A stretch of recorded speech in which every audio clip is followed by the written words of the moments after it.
We are live right now. Let's do it.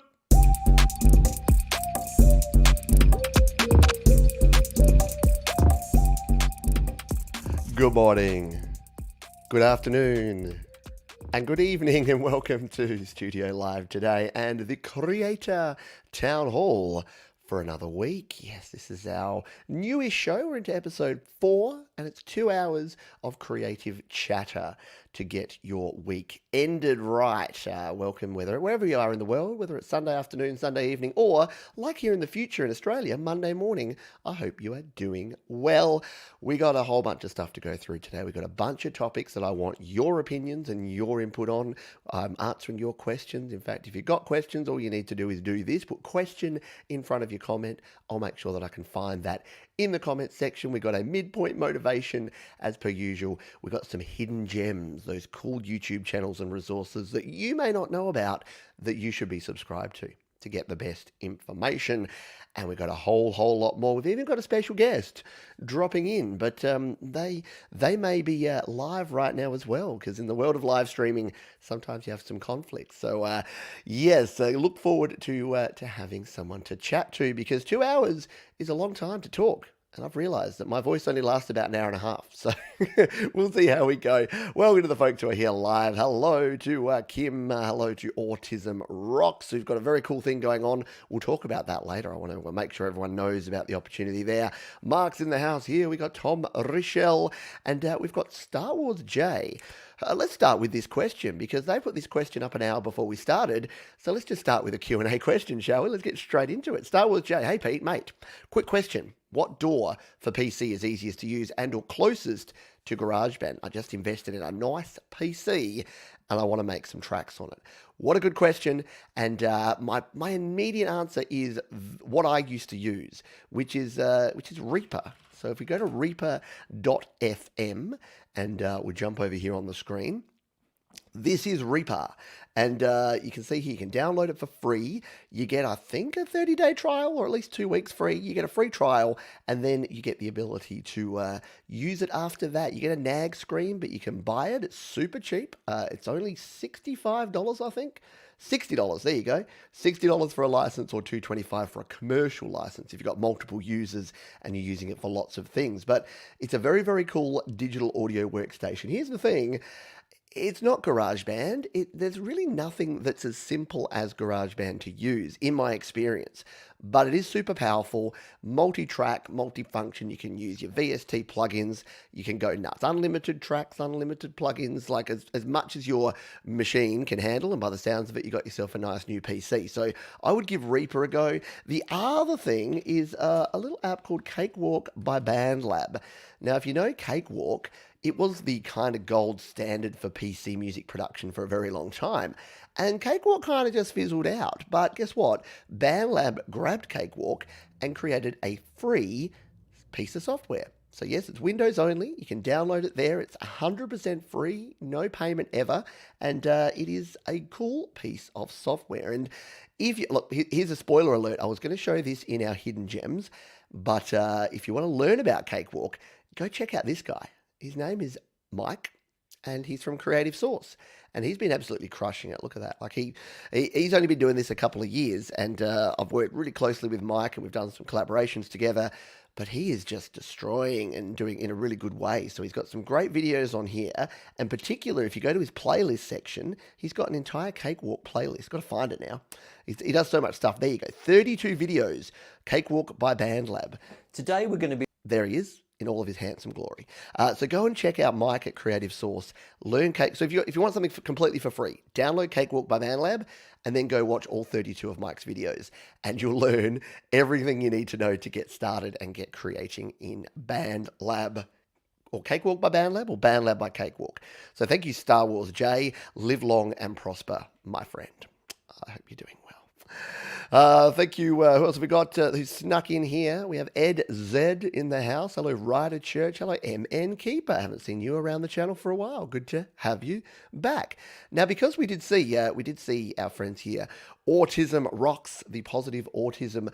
I'd mentioned this in Your Music Live this week, but I did want to also mention. I'm just going to reset that one. Sorry, I'm using my links here and I'm getting a bit out of whack. But you might have seen. So if you don't know Autism Rocks, it is Danny, Micah, and his dad Daniel, and they do some really cool music. And you may want to check out their channel. Let's see if I can go there now. I'm subscribed because of course I am. Let's bring this up over here. There you are. Look, 964 subscribers. Wow. I bet there's people here watching this that haven't subscribed. Get on over there and subscribe to Autism Rocks. As you can see there, autism acceptance through music, through the positive autism. And they've actually got something going on there. I've got to find the right video now. I can't find it, but where is it? We need bass. There it is. Birdie needs bass. So check out that video there. If you're a bassist, you can actually go and audition to be part of the band and help Danny and Micah play on their new song called Birdie Needs Bass in the Birdie Needs Bass Challenge, as well as check out all of the other cool covers. Look at this, Eye of the Tiger. Eye of the Tiger upcoming. There you go. So let's set a reminder for that. 5:30 a.m. Premiering, when's that? The 9th of April. Very early morning for me. So lots going on over there. But they've got heaps of stuff. Cannonball, The Breeders. Who doesn't love The Breeders? Yeah, so there you go. There's a couple of bonus, an extra hidden gem there that you may not know about. Go over and check that one out. There you go. Micah indeed wants your bass in his video. Blaze Reeves got a tip here. Mixcraft is the closest desktop door to Garageband. Not even close. So, I have not used Mixcraft, but I've heard a lot of good things. So why don't we go and check it out? Oh, it's Acoustica. I didn't know Acoustica made Mixcraft. There you go. The Musicians DAW. So here it is, Mixcraft. Let me know, by the way, if you've got ideas. I do have a Patreon channel, and a lot of folks over there give me ideas about content and some things we can cover. If there's a piece of software or there's something you do want me to cover, you can ask me. I won't necessarily be able to do it, but if enough people say wanted me to check out Cakewalk by BandLab or check out Mixcraft 9, I can definitely do it because it does look cool. I have looked at it before, and it does look, I mean, yeah, it's a little bit Reaper-like. It's basically like if Reaper, Logic, and Pro Tools had a baby. It would probably be Mixcraft and maybe Cakewalk in there as well. So yeah, got some cool features in there by the looks of it, and I've never actually tried it. But yeah, look at that, all those loops. So many loops. And it looks like, are there two versions? Yeah, there's Pro Studio and Recording Studio. So it looks like there might be different versions that you can get. Mixcraft, Recording Studio, Pro Studio. Yeah, what's the difference in price? Show me the money. There you go.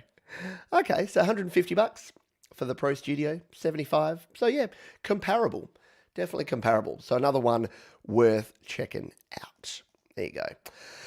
Hello, Patrick Chandler, who's checking on in. Good to have you here. And Joe Glenn, playing with the grandkids and exhausted. Yeah, I can imagine. Happy Easter to those who celebrate it, because it is, yeah, it's still Easter. Still Easter Sunday in the US, and it's very early into Easter Monday if you're in the UK. So, yes, hope you are doing well. And if you're into your Easter stuff, I hope you had a good one. All right, well, let's get in. A little bit delayed there getting into our first story, but let's hop on into it, shall we? Because the big news that in my world, I guess, is this one. Ooh, so I have a question for you. If you're here live, let me know what you think of this. I'll tell you the details in a minute, but YouTube are considering removing the dislike count. So what this will mean is that when you like a video or dislike a video, you'll be able to see the number of likes a video has, but you won't be able to see the number of dislikes. Now, Instagram did something similar here in Australia. You can't actually see the number of likes on an Instagram post here in Australia. They removed it. And they did that around like mental health and around abuse of the dislike, and around, there's a lot of these things now where there's actually channels that are going out there and creating dislike campaigns to go. It's kind of like the old rapper days where it's like they're literally going and dissing on other creators, which I think is just putrid and vile, but it's reality, right? Yeah, we live in the real world. But what do you think of this?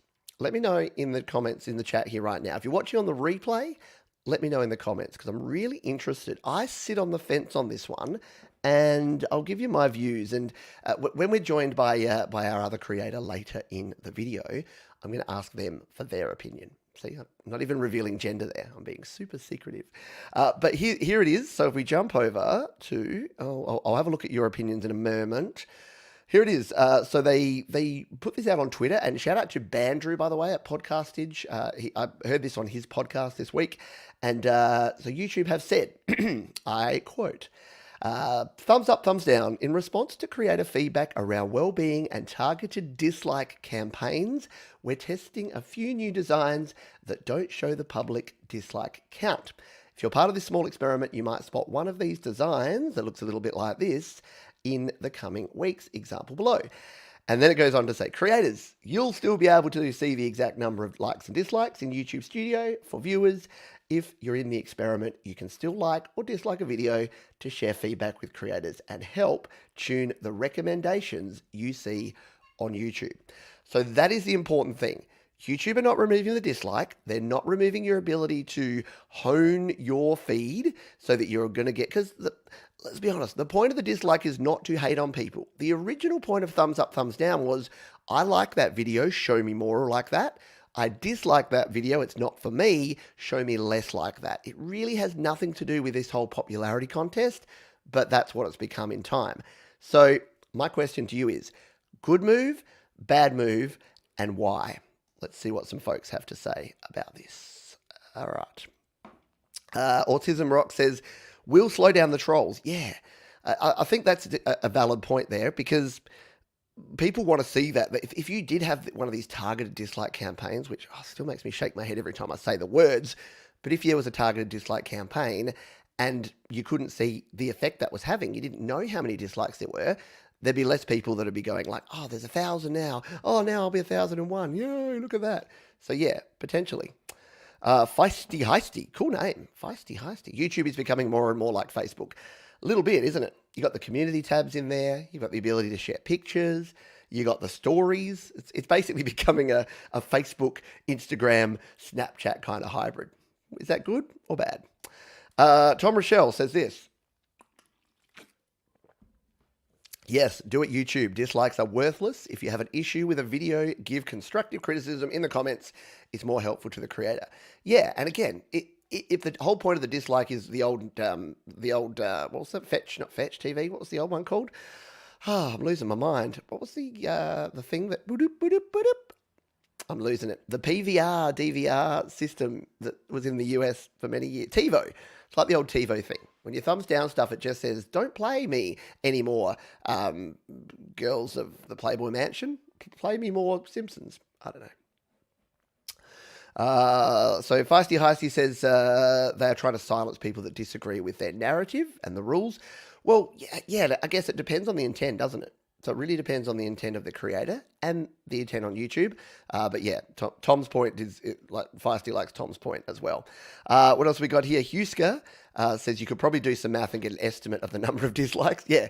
Well, if you know your ratio, so my like to dislike ratio is about 100 to 1, which I'm absolutely chuffed by, because I sit on the fence. I don't have very many topics or content that are particularly divisive. Occasionally, people that are huge Android users will come on and just say Apple sucks and leave some dislikes, but so be it. But yeah, you can generally see that ratio that you get likes to dislikes, and that's it. Joe says, I've never ever disliked a video. If I don't like something, I move on. Scroll past is my thing. And yeah, unless it's deliberately to train the engine to not show you more of it. And you know what? On YouTube, there's even a thing to do that properly. There is a not interested. If you go to your YouTube feed, let's do a quick test run here, shall we? And I'll see if I can show you how this works. So I'm going to go, here we go. I'll go here to my YouTube. So here's all the different things. And because my children use my YouTube as well, sometimes it brings up some recommendations. So for instance, I'm not a huge Mr. Beast fan. I don't have a problem with Mr. Beast, but I don't want him popping up in my recommendations. So if I don't want that, I can actually click these three dots and actually say, not interested or don't recommend this channel. So if I say don't recommend this channel, guess what? Mr. Beast doesn't show up in my feed anymore. If I come into this Fidget Toys TikTok compilation, I'm like, yeah, I don't want anything like that. I can go, not interested. And then I can even tell them why. So video removed, tell us why. I've already watched it or I don't like it. There you go. You can do that. You can actually come in and curate your stuff. So dislike is not really the best way to do that. If you're really annoyed at the stuff you're getting and you don't mind giving away some of your data, I know some people don't love that, but train it. Train YouTube to do what it is. Team dislike. Yeah, come on, team, let's get in there and dislike them. We're going to dislike them like nobody's disliked things before. Yeah, it's a bit rough, isn't it? Dislike campaign. Ugh. Right. Let's see. So the Speediest Gonzalez. Oh, see, you guys have the best names. The Speediest Gonzalez. Not Speedy, the Speediest. I miss Speedy Gonzalez. Is he cancelled now? I'm pretty sure that the OG Speedy Gonzalez probably don't hold up for 2021. I think they only make the dislikes available to the creator.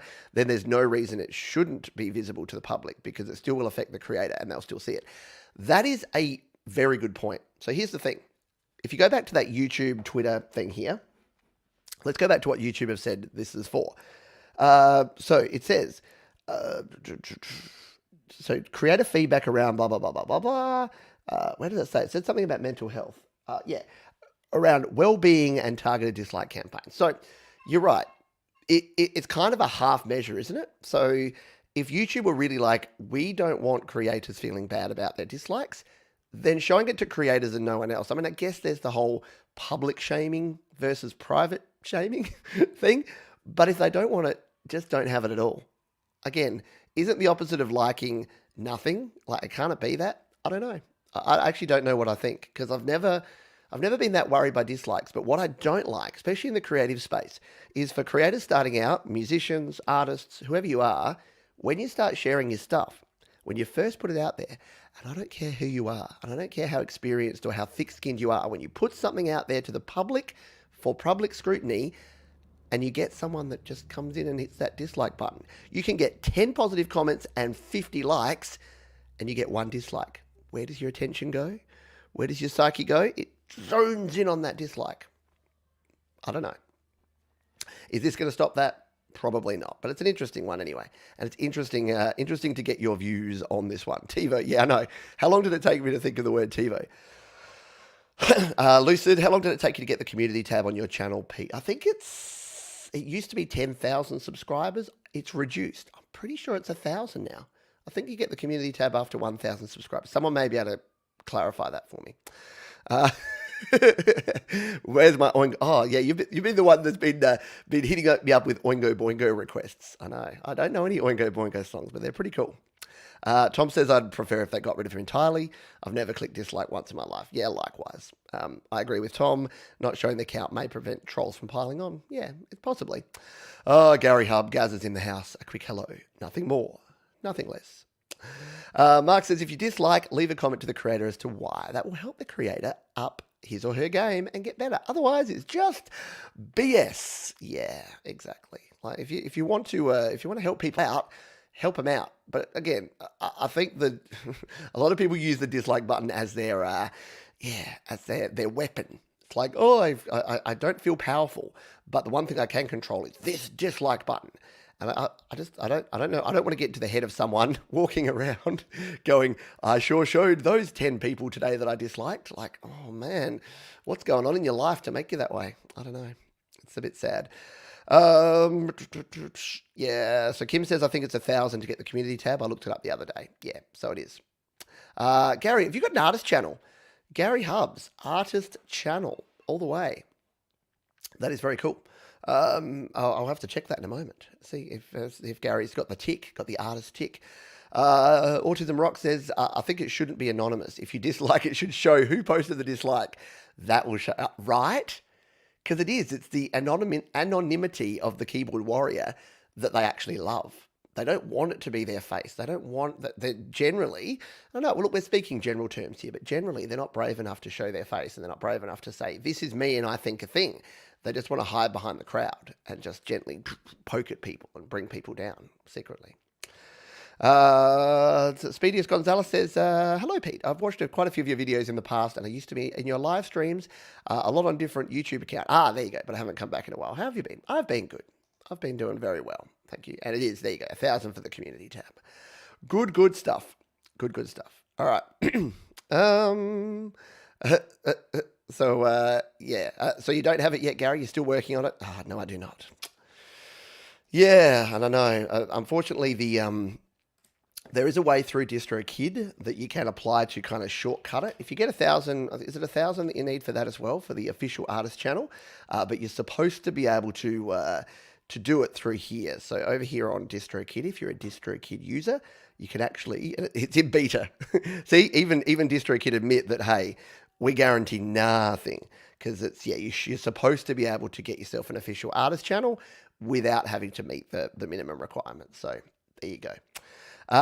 Yes, and Kim, you can. So if you're, and here's the thing, if you use your account primarily for music, then I would convert it to an artist channel. If you use it for other things, so the reason that my Pete Johns channel is not an artist channel, I leave it on my Pete Johns topic channel, which is the automatically created one, is that if I optimized my YouTube channel for music, sharing my music is probably only 10% or less than that, 5% of what I actually do on YouTube. The majority of what I do is this. It's live streaming, tutorials, it's the weekly shows, it's the other things. So, yeah, it's only been 100 days.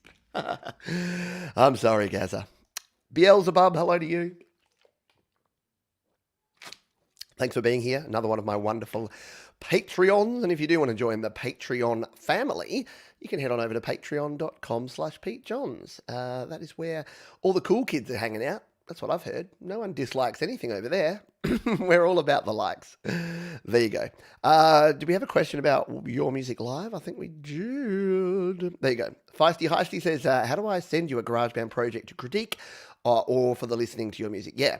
So you can email me. I have limited time these days. I know it makes me sound like a bit of a wanker. But I do have limited time these days to actually listen to individual songs, except on my Your Music Live show. And the good thing is, on Your Music Live, and there you go, Tom's a good man. He's put the link there.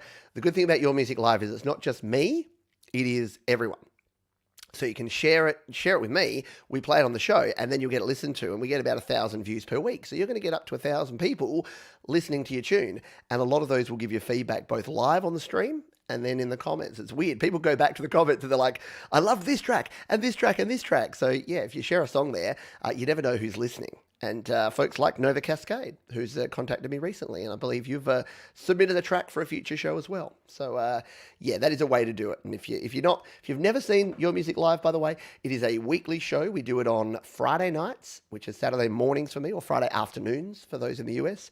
And it is a show where you submit your songs, and then we play them. It's 2 hours long, just like this show, and we play songs from the community. So if you are a creator and you're sharing music, then yeah, submit your songs and they'll get played, and then yeah, you'll get a little bit of feedback.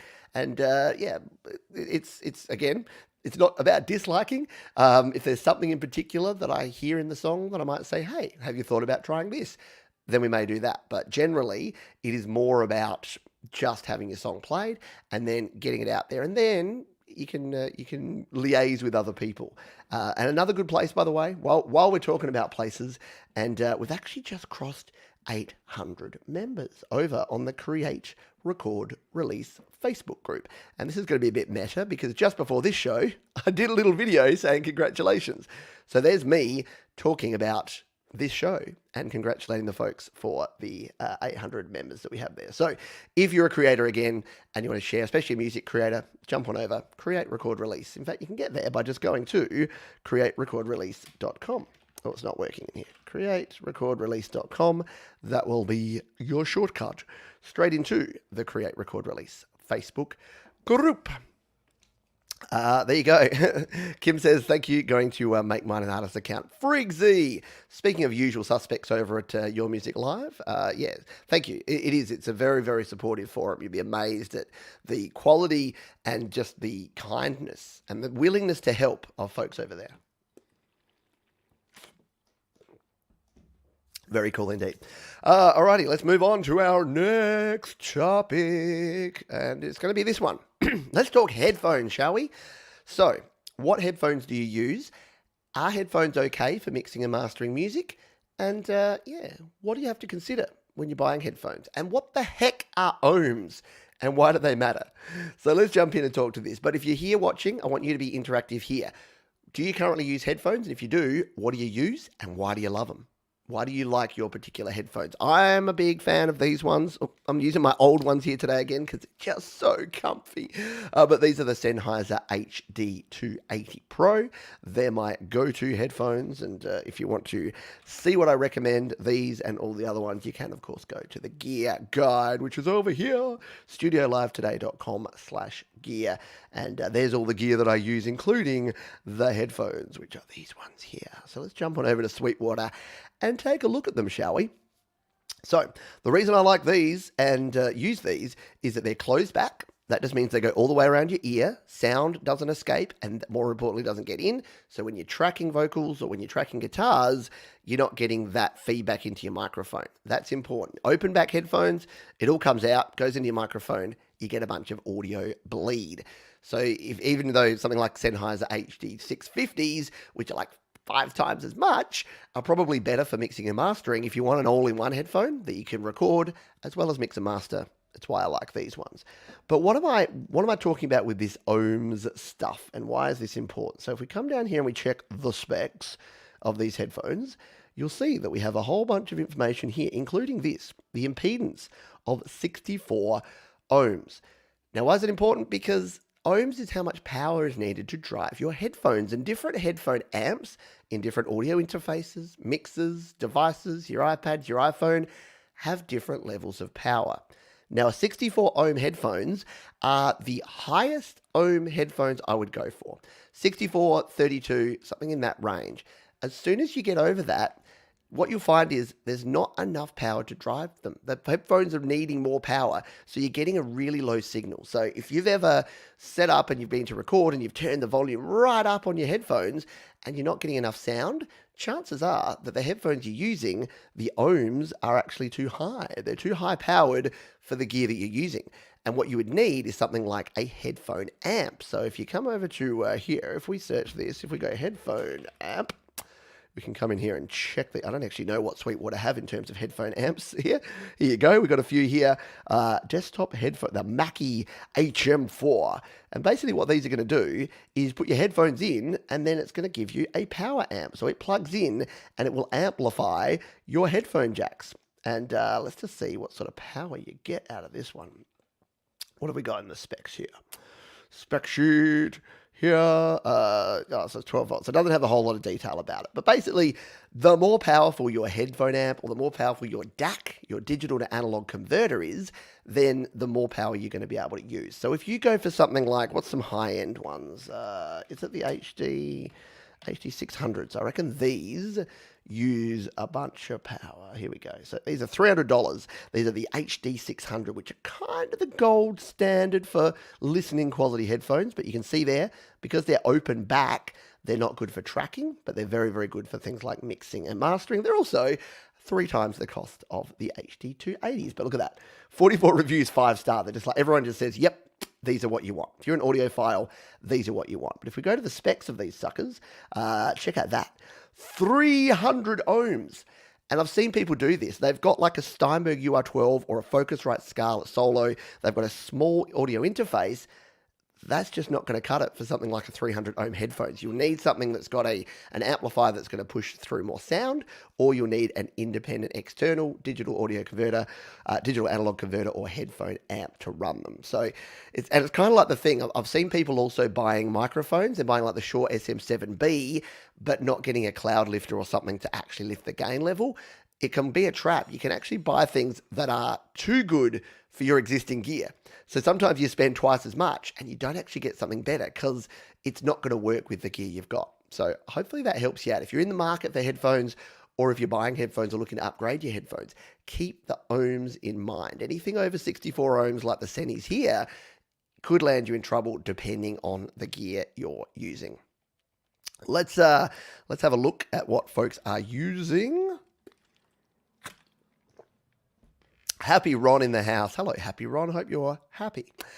Just bought the new Corsair video gaming head. Some of the gaming headphones are surprisingly good. Like, don't poo-poo those gaming headphones. The only one consideration for mixing, they can height the bass. Because gamers want lots of bass for their big explosions, then that can actually impact that. Terry Blaze, much love from Florida. Hope you're doing well down there, my friend.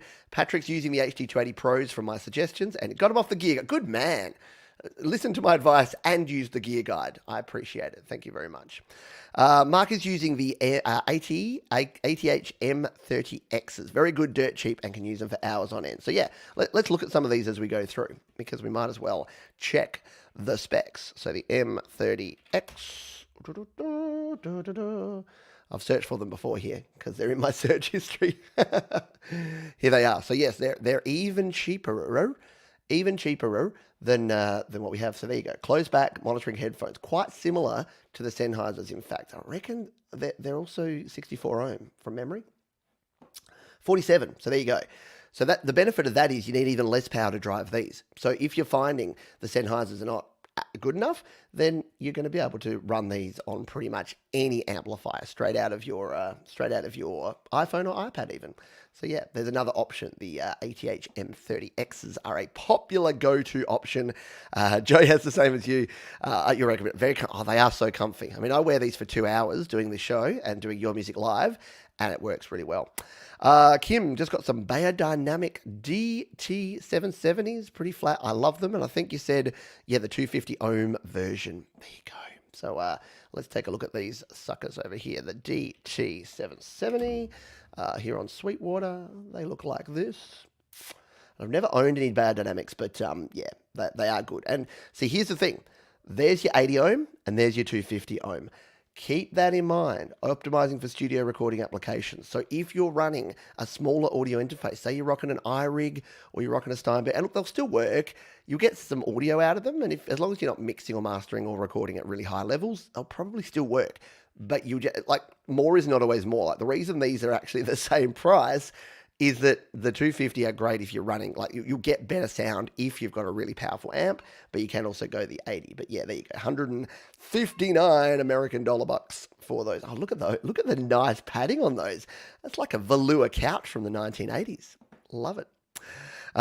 Speedy as Gonzalez, I'm using my Beats Solo 3 wireless, which I love because the Apple W1 chip lets me auto-connect them to Apple devices extremely easily. And I use them on iPhone. Yeah, and look, wireless is cool. The only thing to keep in mind with wireless and with Bluetooth is the latency. If you're recording audio, if you're recording from a microphone, you're recording guitar, you are going to hit problems with a little bit of latency in that case, which means that you won't hear the sound exactly as it's being played, which can be a problem. Use studio monitors. I always listen to the track with phone speakers in the car before posting just to hear different formats. Big change from speakers to headphones to car stereo. Yeah, exactly. So do keep that in mind, that just your headphones, if you're releasing music, just listening on headphones is not going to give you the full picture. You do sometimes need to try it on some different platforms. Play it on your iPhone speaker. Just hear what it's like in mono on your iPhone speaker. Listen in the car. Listen on monitor speakers if you have them, etc. Tom also has, that's what I use, love them. The ATM 50s are great as well. Michelle Morgan, hello to you. I have at least 20 pairs of headphones. Finally settled for Audio Technica. I'm happy and love the sound. Absolutely. Frigsy uses a Floyd Rose FR52s. Do they even sell those at Sweetwater? I'm not familiar with them. Let's have a look-see, shall we? I don't think so. I think they're a little bit too,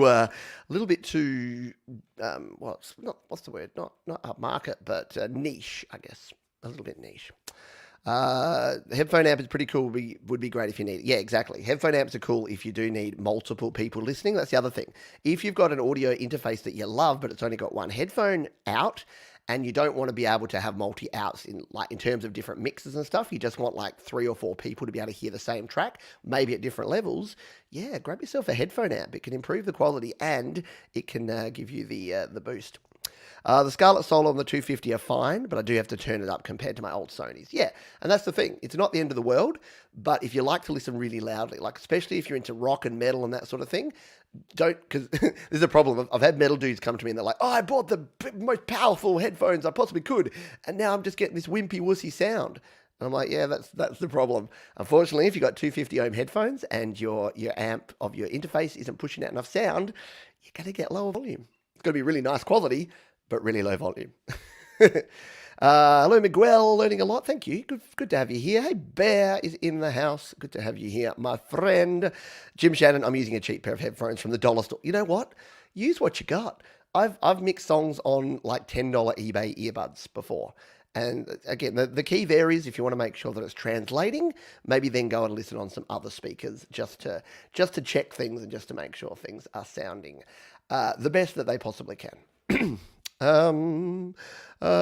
Yes, check the specs. Yep, cheap phone. Exactly. If you're not like once you're ready to upgrade, get yourself a pair of AKGs or some Senis. But when you're starting out, use what you got. I used the crappiest headphones for the longest time. I used Sennheiser HD201s, which are okay, but they were like a $30 pair of headphones I got from Officeworks, our office store here in Australia. And they did the job for a good 3-4 years. Like, you don't have to worry about. Yeah, they do look nice and soft. Like a little rabbit. Like the Easter Bunny. But Surya, hello to you. Thank you for being here. I hope you're doing well. And who have we got? Well, Barry. We got Bazza and Gazza in the house. Welcome. Hope you're doing well. Thank you, Kim. Appreciate you being here. And yeah, that's the whole idea is that this is just the reason I like this show is it's just a discussion. Yeah, we just talk topics, and then there might be that little tidbit of information that you're like, cool, I'm going to take that piece away and apply it to the next week. So that's the whole point of the show. Let's move on to our next topic. And it's this one. It is mixer versus interface. Yes, the showdown is on. Mixer versus interface. So I want to hear from the folks who are here live. Who has a mixer and what do you use it for?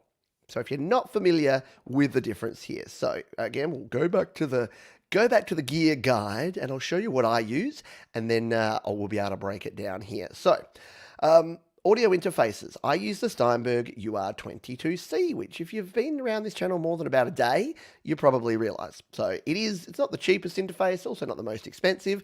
It's not loved by everyone, to be honest. It gets its fair share of hate. Look at that, only 4 stars on 14 reviews. Some people really just don't like it. They prefer the Focusrite Scarlett or they prefer an M Audio. They're about the same. Honestly, if you get an audio interface that has 24-bit audio, 44.1 kilohertz and up sound, you're good to go, right? As long as it's got some nice clean preamps on the front end, a nice clean digital converter, that's all you need. And you don't really need anything else. So this is an audio interface. You plug in your microphones in the front there, you dial in your gain, and then you flip it around and you plug it out to some speakers, or you just use the headphone. And those nice headphones we just talked about, you put them in.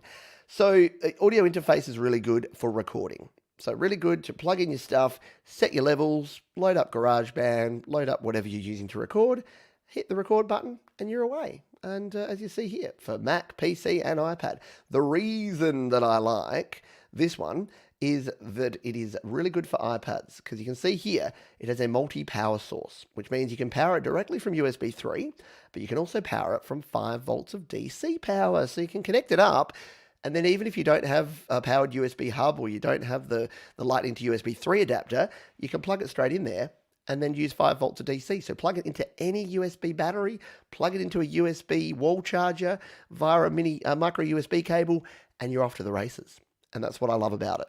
So I'm a big proponent. I'm a component hi-fi. I'm a proponent of the Steinberg UR22C. But again, don't stress too much. If you're using Focusrite, using M Audio, using Presonus, they all do a really good job. What is the difference then? Why would you then want to go for a mixer? Well, let's talk about it. We'll scroll on down and go to mixers here. So here are the 2 mixers I currently use.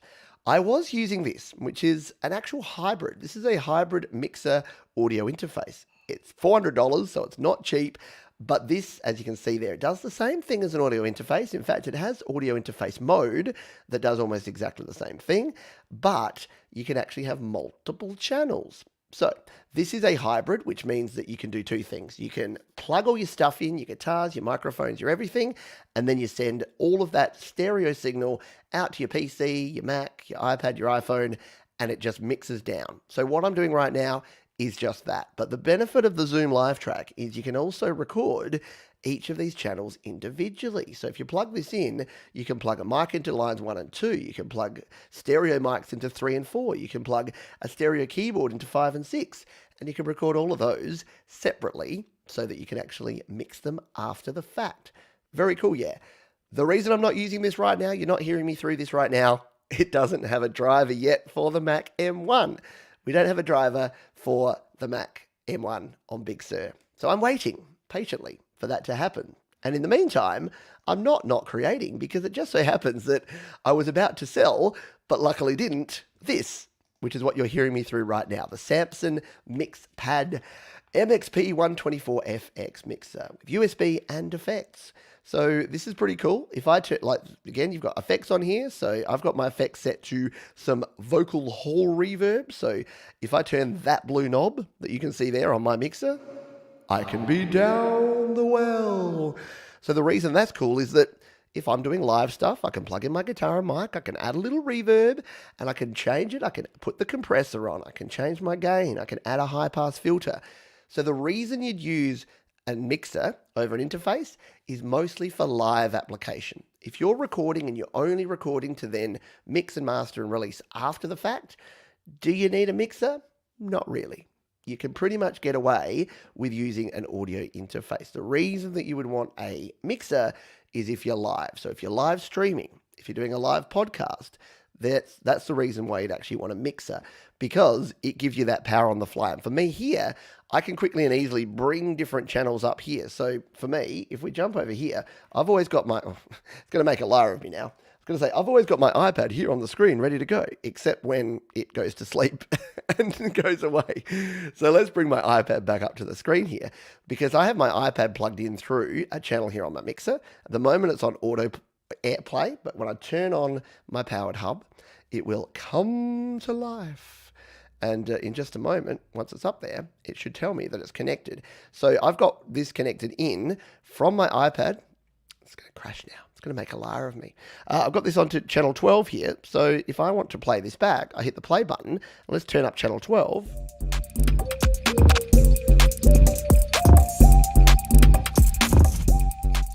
Back down.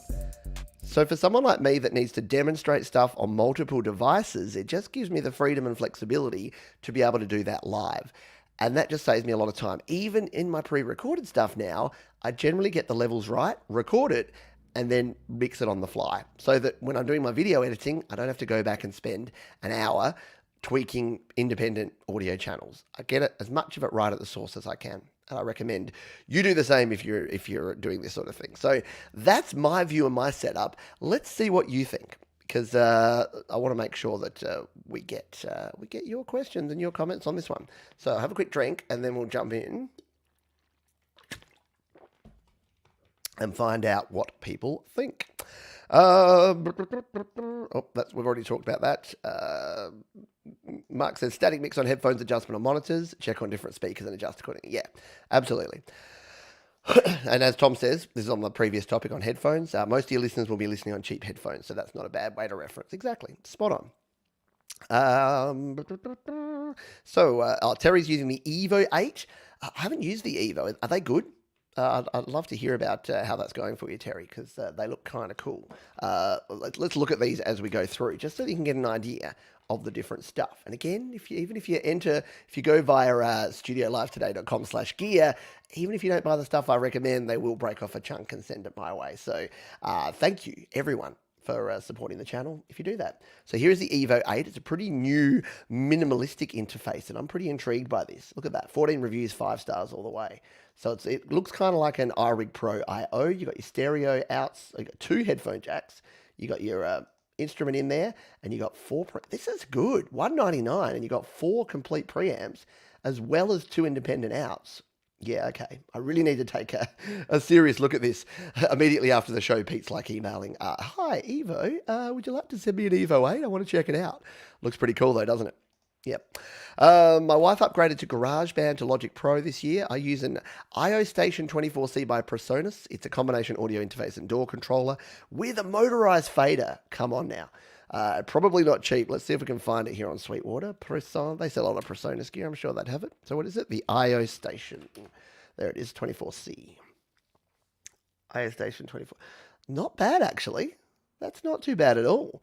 Man, Pete's bank balance is going to be struggling after this. I want to check all these out. That's cool. So you got a motorized fader on that one, do you? That's very, very cool. Get all the gear there. What's it got? Inputs. So you got two mic line ins. You got outputs there. Foot switch. Yeah, this is nice. This looks like a nice little controller. If you just wanted a little setup. And yeah, what do you got on the front there? Section, marker, scroll, channel. Looks like a bit of a hybrid like of the old digital recorders back in the day. Very cool. Tom says, why there are so few mixers with separate digital outputs for each channel, I will never understand. Shouldn't be an either or scenario. Yeah, you know what, Tom? It's just cost, to be honest. It's the fact that every output channel that they have, every independent channel that they can have separately, just adds to the cost. So yeah, that's why there's a lot of those cheap Behringer mixers, like the Samson ones, the Yamaha MG series. Would be cool though if there were more that actually had the difference. That 22C for USB 3, interesting. Yeah, it's a good little investment. Happy Ron says, I'm learning enough to know I haven't learned enough. Haven't we all? Frigsy, I use both an RFC USB mixer for live, but a Behringer UMC 1820. That's a big bertha of an interface. Don't underestimate Behringer. They have mixers, Midas preamps, and I've recorded my last 3 songs. Very deep. Yeah. So here's the thing. There's different opinions on Behringer, and I sit on the fence, as you know, with a lot of things. But here's what I will say to you. If you're buying a Behringer interface, the very cheapest Behringer interfaces, which are the UM series, like this, you might be thinking $45, but here's the thing.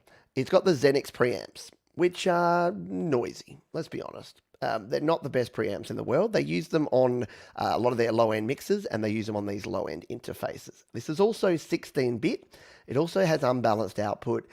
It's made of plastic. It feels like it may break apart in your hand at any time. So I would potentially stay away. I have one, and I've tried it. It's okay. But don't let that put you off, because the Behringer HD series, the next step up, are actually a lot better. Oh, now I can't find it. Behringer interface. The HD series are actually much better, and they don't seem to sell them. Oh no, there we go.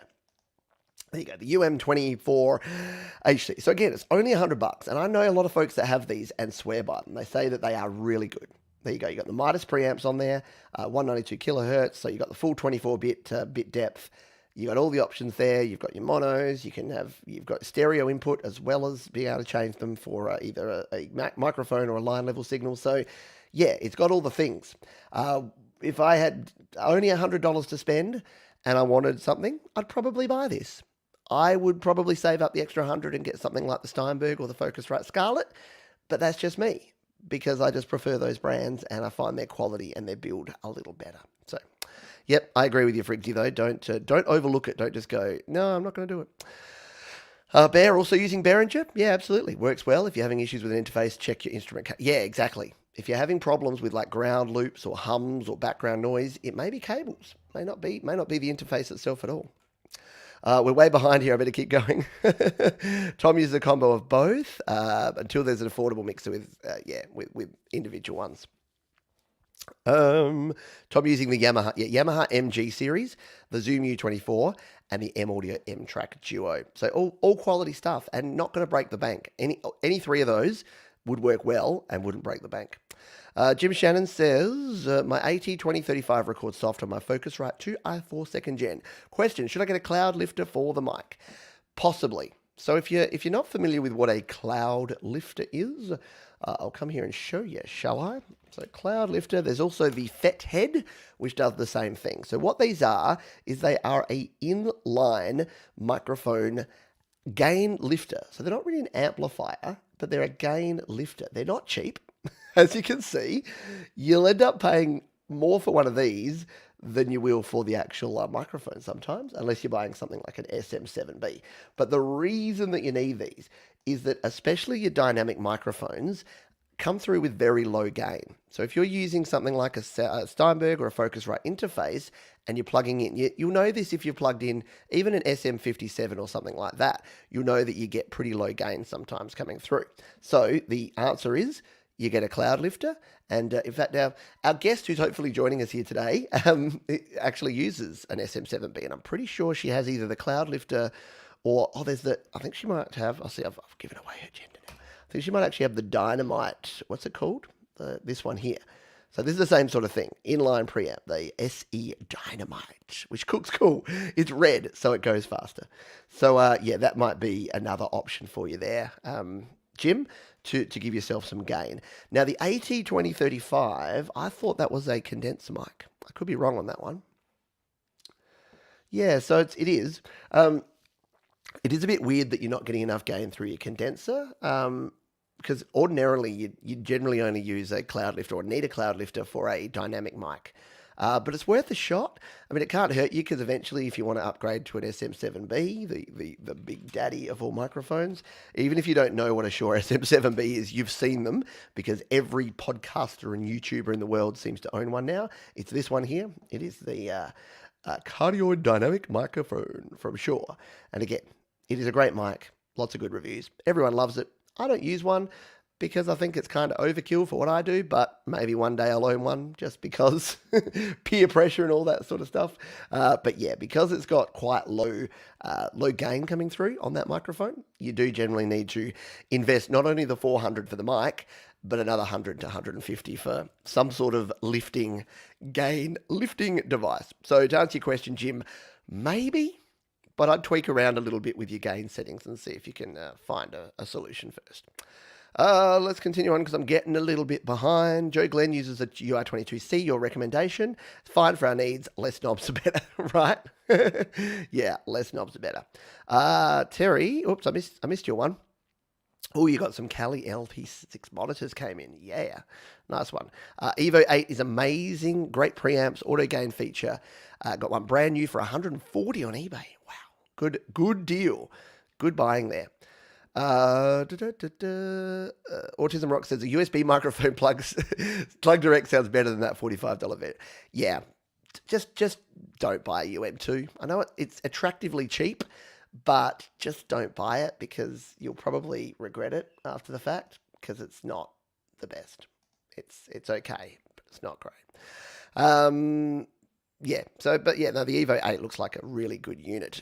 Tom and Co. still using my Apogee Jam and Apogee mic that I bought before I discovered y'all, who know what you're doing. Looking to upgrade to a dedicated audio interface and mic, but tell me about it. The other one that people keep talking about is the Motu. The Motu M2. Was it Patrick, I think, at the Garageband guide? He talked to me about this one. Have a look at this one. Look at this. How's this?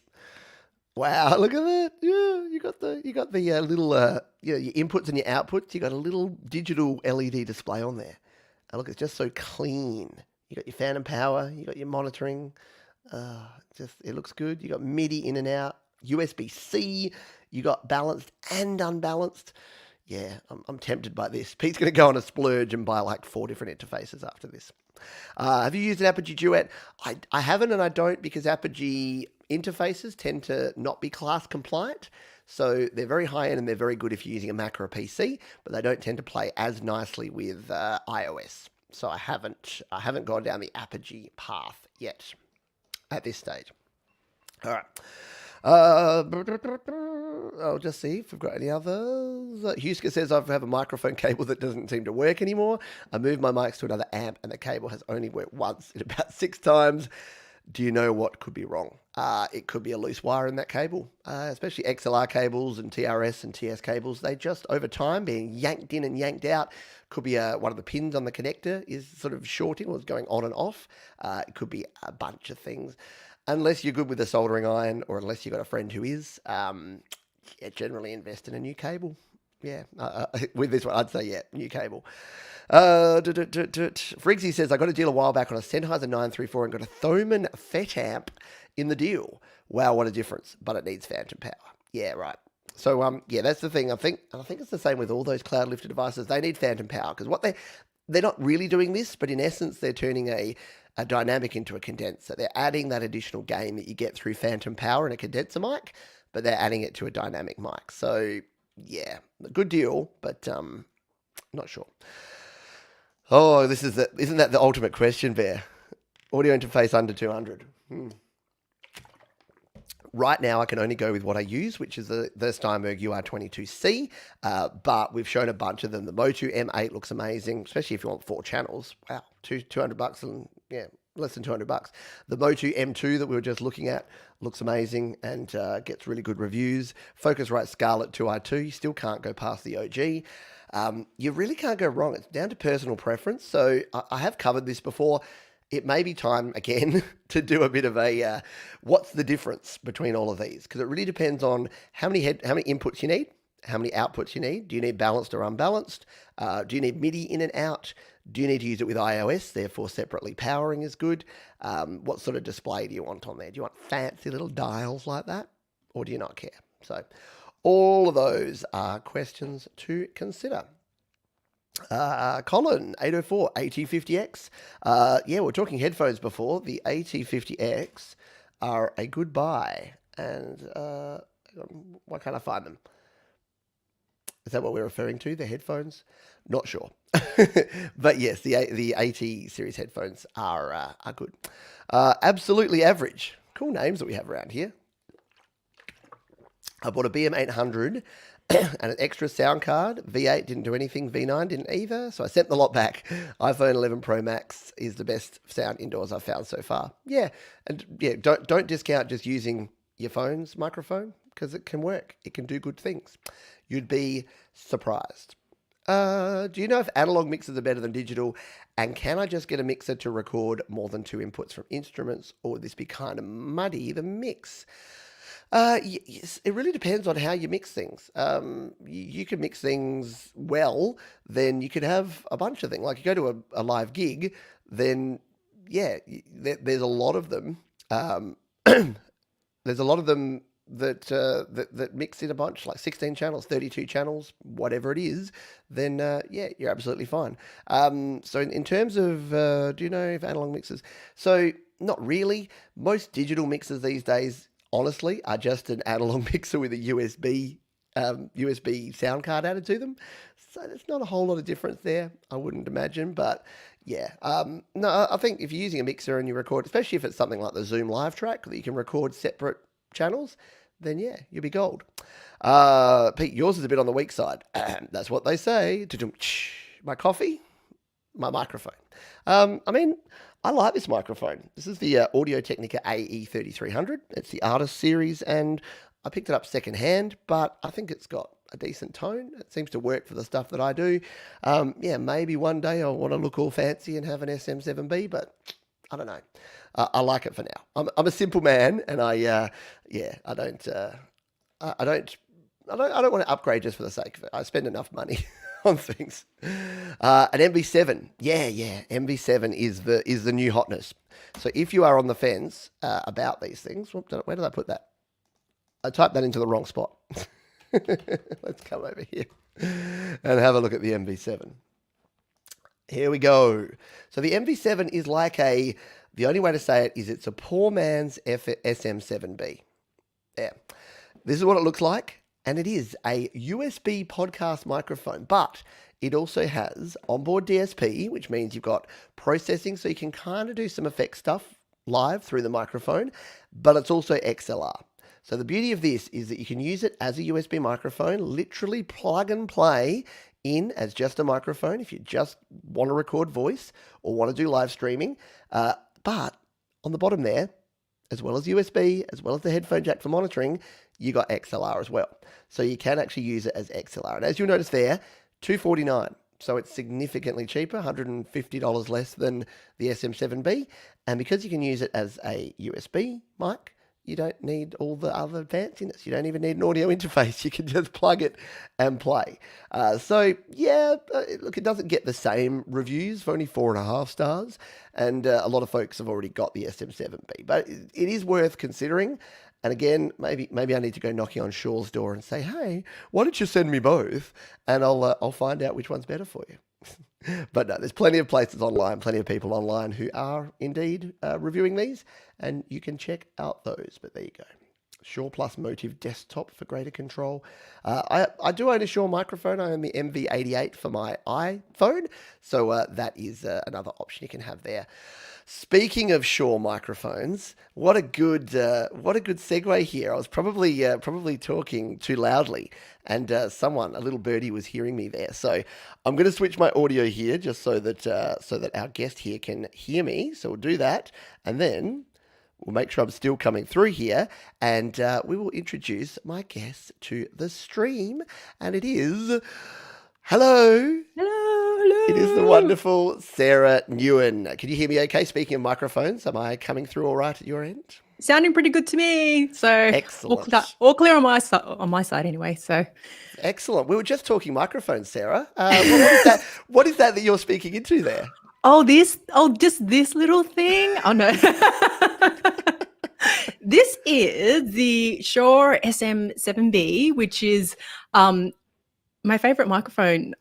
Just quality-wise, sound-wise, it is a premium microphone, so it's not, free or cheap. But, I think like I was at a point where I was like, I really want that mic. I really just want it. And, I was like, I feel like I deserve it. I'm going to get it and I can afford to do it. So it was like, all right, let's do it. So yes, I don't apologize for it. No, definitely. It's not anything to apologize for, but it's we're literally just talking about it. And I didn't plan it. Well, I kind of did. But I did mention that. I did allude to the fact that my special guest today actually uses an SM7B, because we're talking microphones for recording, and we're talking about the gain and some of the challenge you can get with that. And I believe do you use the Dynamite for the inline gain, or do you use a FET head? I can't remember what you yes, so I use the SC Dynamite. I do, yes.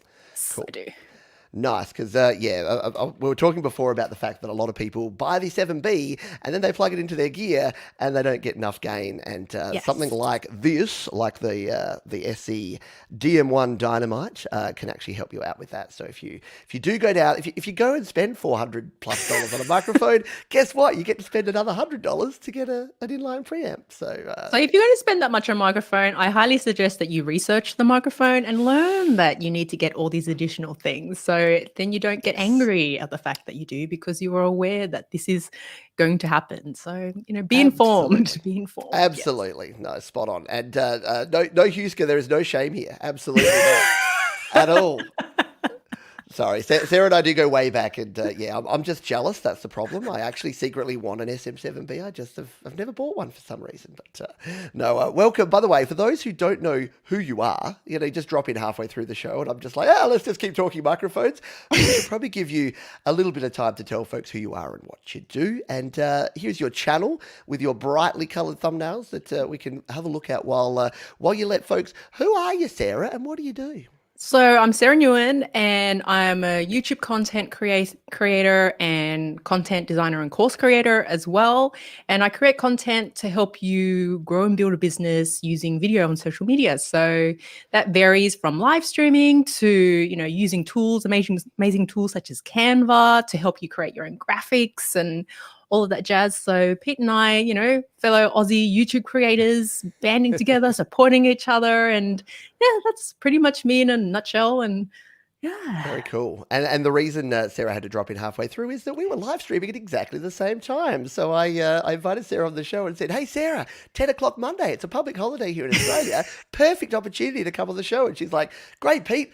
I'm streaming at exactly the same time. So, that was just a coincidence there. But what were you streaming about today? What have you just dropped that folks may be interested in? Yeah, so today I did a tutorial on how to use Vid Iq, which is the YouTube, I guess, keyword research and SEO tool. And I get a lot of questions on, how do you actually use Vid Iq, or the alternative, Tubebuddy, which I know Pete is a user of? Which one is better? And all these amazing questions. Yes. Absolutely. So that, and funnily enough, because I knew that you were doing that, I thought we'd jump in, because what we do on this show is we talk about a bunch of topics, and knowing that you've just come from this, I thought we would talk about Tubebuddy and Vid Iq, because yes, I have been a Tubebuddy user for about 2 years now, and if you don't know what these tools are, they basically help with your YouTube channel. So they help you research topics, learn what keywords are working, learn what people are searching for within your niche, and then can help you actually tap into that information and then present your content in the best possible way. But what is the difference? So if you had to explain to someone, what is the difference between Tubebuddy and Vid Iq, and why would you choose one over the other? Not to put you on the spot, but I guess I just did. It's a really good question, right? So I feel, after all this research and the latest tutorials that I've done, that for the most part, they're both very similar. Okay, so they're both good. I'm not saying, one blows and one is better. I think they're both definitely good.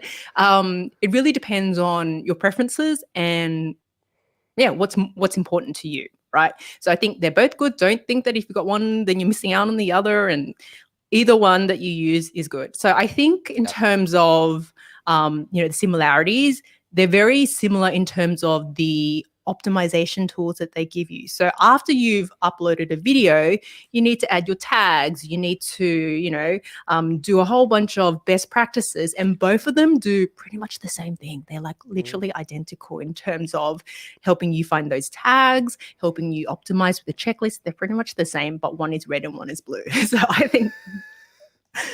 So red is better because it goes faster. apparently, I do like red. So in that sense, they're similar. Where I think they differ, and this is where I don't think it's wrong or right, it's really your personal preference. And in my experience, the difference is Tubebuddy will give you keyword data, which is weighted and unweighted based on your channel. So for example, if I was looking up a keyword to see if it was good for my channel, Tubebuddy will give me a score on how good the keyword is in relation to how it would perform on my channel. So things that impact that include things such as, do I have other content on the channel related to the keyword? So if I was to go for Garageband, it would be a terrible score for me personally, because I had no content on Garageband. It has nothing to do with my channel.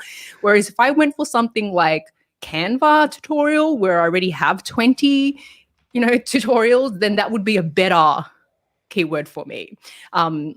And they give you weighted in terms of against your channel, and unweighted, which is, again, not against your channel in comparison to other videos on YouTube. So I think that's like the biggest one. And and Vid Iq gives you that same data, but they don't do it weighted or unweighted.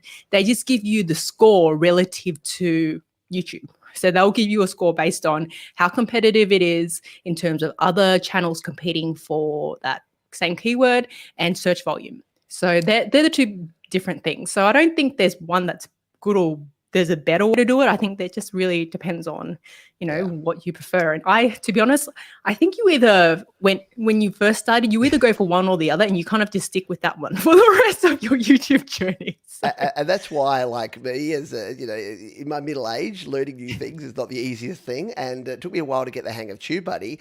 And I keep hearing people say, "Oh, have you tried Vid Iq?" And no one's given me that killer feature that Vid Iq has that Tubebuddy doesn't have. And I think you're right. It's kind of whatever you started with is kind of where you land, and that's where I am at with Tubebuddy right now. So I think you've probably answered a couple of the questions. So Friggsy asked which one is better. So there you go. Take your pick. Take your pick. Go blindfold and go like that. I mean, I guess because pricing as well. They're both really similar too. So I think like Vid Iq is on the cheapest paid plan, which is what people want to know, is like slightly cheaper by like $1 or something like that a month. But Tubebuddy has a pricing for channels under 1,000 where they make it, $3 a month or something. So it's all just really relative. There's all these kind of micro little things that they're so similar. Oh, very cool. Well, there you go. And by the way, thank you, Tom, who's put the link to your channel there. So do go and check out Sarah's channel because she talks in a whole lot more detail and does her own live streams and her own video tutorials about everything. We'll talk Canva later too because I know you're a big Canva fan and that can definitely help creators of all sorts up their game there. James, by the way, sorry, James mentioned just before, he said, oh, your microphone's no good. And I'm like, oh, I thought it was okay. You were talking about the level. Okay, well, hopefully I'm coming through at an okay level. If I need to tweak myself, but no, we don't hate you. There is no hate around here, ever. Sometimes. Tom says... Depends if we talk about politics. And it's like, eh. Oh, so we don't touch that. We don't touch politics or... I know it's Easter and I know there's a lot of politics, but religion and politics will not be chatted about. That's a slippery slope. Tom sucks at tags and SEO. What tips do you have? If someone's starting out on YouTube or they're a creator and they're sharing their content on YouTube, what tips do you have for someone that does suck at their tags and their SEO to level, apart from use Tubebuddy or Vid Iq, what are some of the things that you learned early on that worked?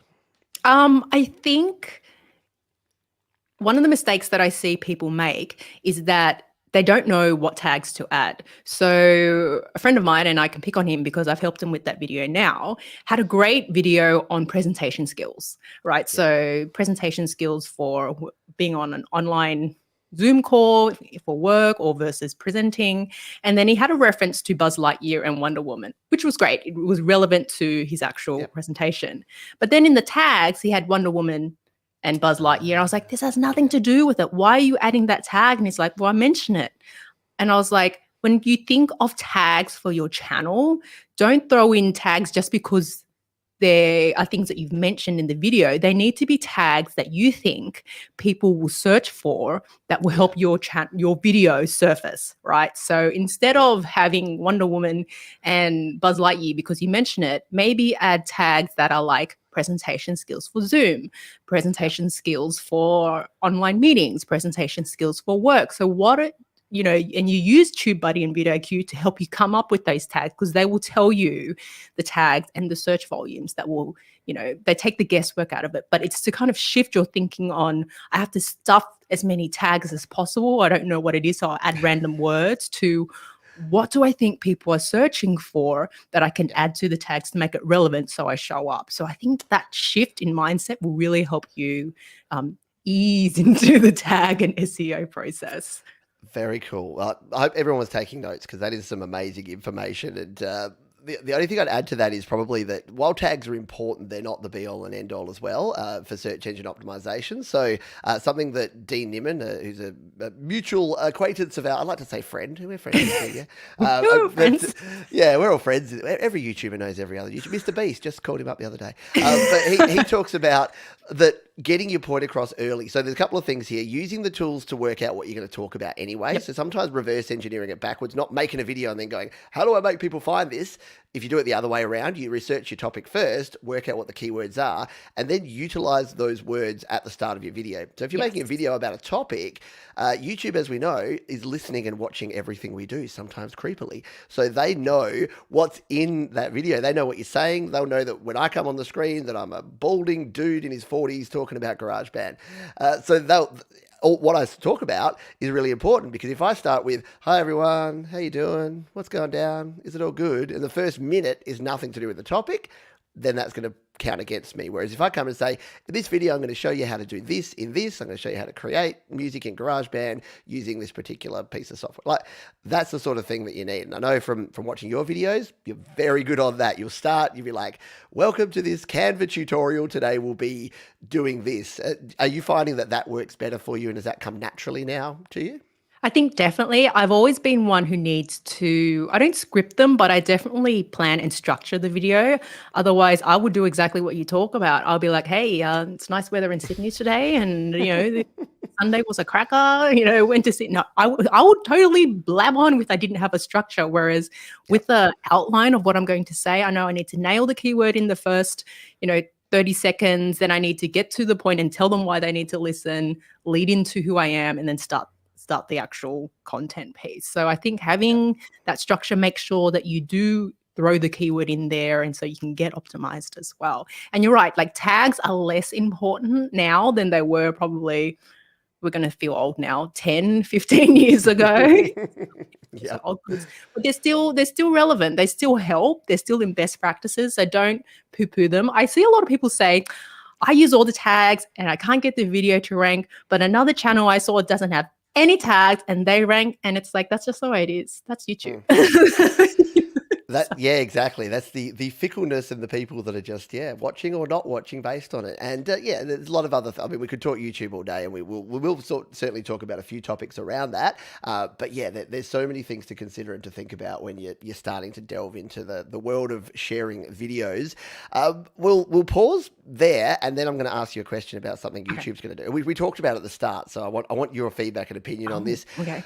But at the midpoint, and we're past the midpoint now because I had you in and I was excited to talk about those things, but we normally do a midpoint motivation. Now, I haven't given you any warning on this or any preparation, but the thing I wanted to talk about today was how do you recover when you're starting out and you're creating bad things? So when you're not happy with what you're doing, how do you find the motivation to keep creating when you feel that you're making mistakes or you feel your content is not good enough? Because it's a question I get asked all the time from musicians, from video creators, from everyone, is that they're like, oh, I did this thing and then it wasn't good enough, so I want to get better before I do it. Whereas I kind of come from the school of you need to learn, and the best place to learn is probably here. It's probably about documenting it and putting it out there. How do you approach this, or how do you, when you were starting out, did you ever look back at your stuff and go, oh, this isn't what I want it to be? And how did you, over time, improve and get to the point where you're now producing the amazing content that you are? That's a very good question because I remember, I think it was late last year, you sent me a video and you're like, oh, I found one of your first Canva tutorials and like completely different. And I watched it and I was like, oh my God, why is that still up on the channel? And I remember watching it and I was like, in this video, I'm going to show you how to use Canva. It was completely different to how I am now. New to video, new to talking to this camera thing. I feel it's terrible, but I think it's a mindset shift, right? One, I feel that the content isn't about me, right? It's not about, well, it is, but it's not predominantly about me. It's more important that I get the content out and give them the value, give people, the tutorial, the task, the entertainment, whatever it is, than for me to be obsessed on how awkward I feel and think that I look. And the second part is you're probably worse in your head than what people think of it, really. Because I remember watching that back going, that's so bad. And you're like, it wasn't that bad. It was different, but it wasn't that bad. And I was like, do I take it down? You're like, no, just leave it. Like, why would you take it down for? It's still a good tutorial, right? Yep. And then I'm of the same camp. Like, when you release your first few videos, they're going to be bad because you're learning how to do it, and no one wakes up amazing at YouTube. Everyone gets better over time, and know that that's part of the journey. Don't watch them. I think don't watch them back don't constantly watch them back, tweak them, but yeah, don't be harsh on yourself and just get going. I think you get better as you do more. You get less uncomfortable. I wouldn't say it completely disappears for everyone, but it's a process that you get better at managing your emotions over time. So keep going, Put it out there. Know that some of them are going to blow and be okay with that as long as the core content is still like pretty good. Some of them are going to blow. That's it. I'm going to use that as a quote. I want to teach you. Some of them are going to blow. Sarah Newen, 2021. Like, yep. You're going to look back. Oh yeah, okay. No, don't worry. Maybe we'll reword that. Exactly right. Like I look back at the stuff that I did, and the thing is, again, you are your own biggest critic. Yeah, like you'll look back at it, and it's the same with music. You hear your voice, and especially when you start out in video, you'll see yourself, you'll hear yourself, you'll be like, especially if the quality's not there. Like I look at the grainy, fuzzy quality before I understood lighting. I mean, my lighting game is still nothing like yours. Obviously, Sarah's got the pro stuff going on there. But yeah, like as you're progressing, you look back, you're like, oh, that was terrible. But you know what? You look back and you go, well, it can't have been that bad because, a few thousand people viewed it and no one said to me at the time, this is unacceptable quality. So I think, if the content is there, share it, document it, and you're going to learn as you go. Yes. You'll get better, you'll level it up. But if you sit back and wait until it's perfect, hey, it's not going to ever happen, is it? No. You're never going to hit perfection. I don't think you ever get, as you said, I don't think you ever go, oh man, I would change absolutely nothing at all in any of your videos, you're like, oh, I could probably change a tiny thing here and there in each of them, but I don't think you ever get there. So I think it's definitely it's good enough. Let it be Yep. good enough, and that's okay. Yeah. What is it? That perfection is the enemy of done. So Yes. if you're perfectionistic, you're not shipping things, you're not delivering things, you're not getting things done. So focus on the done, and then the quality will improve over time. And done is better Uh, than perfect.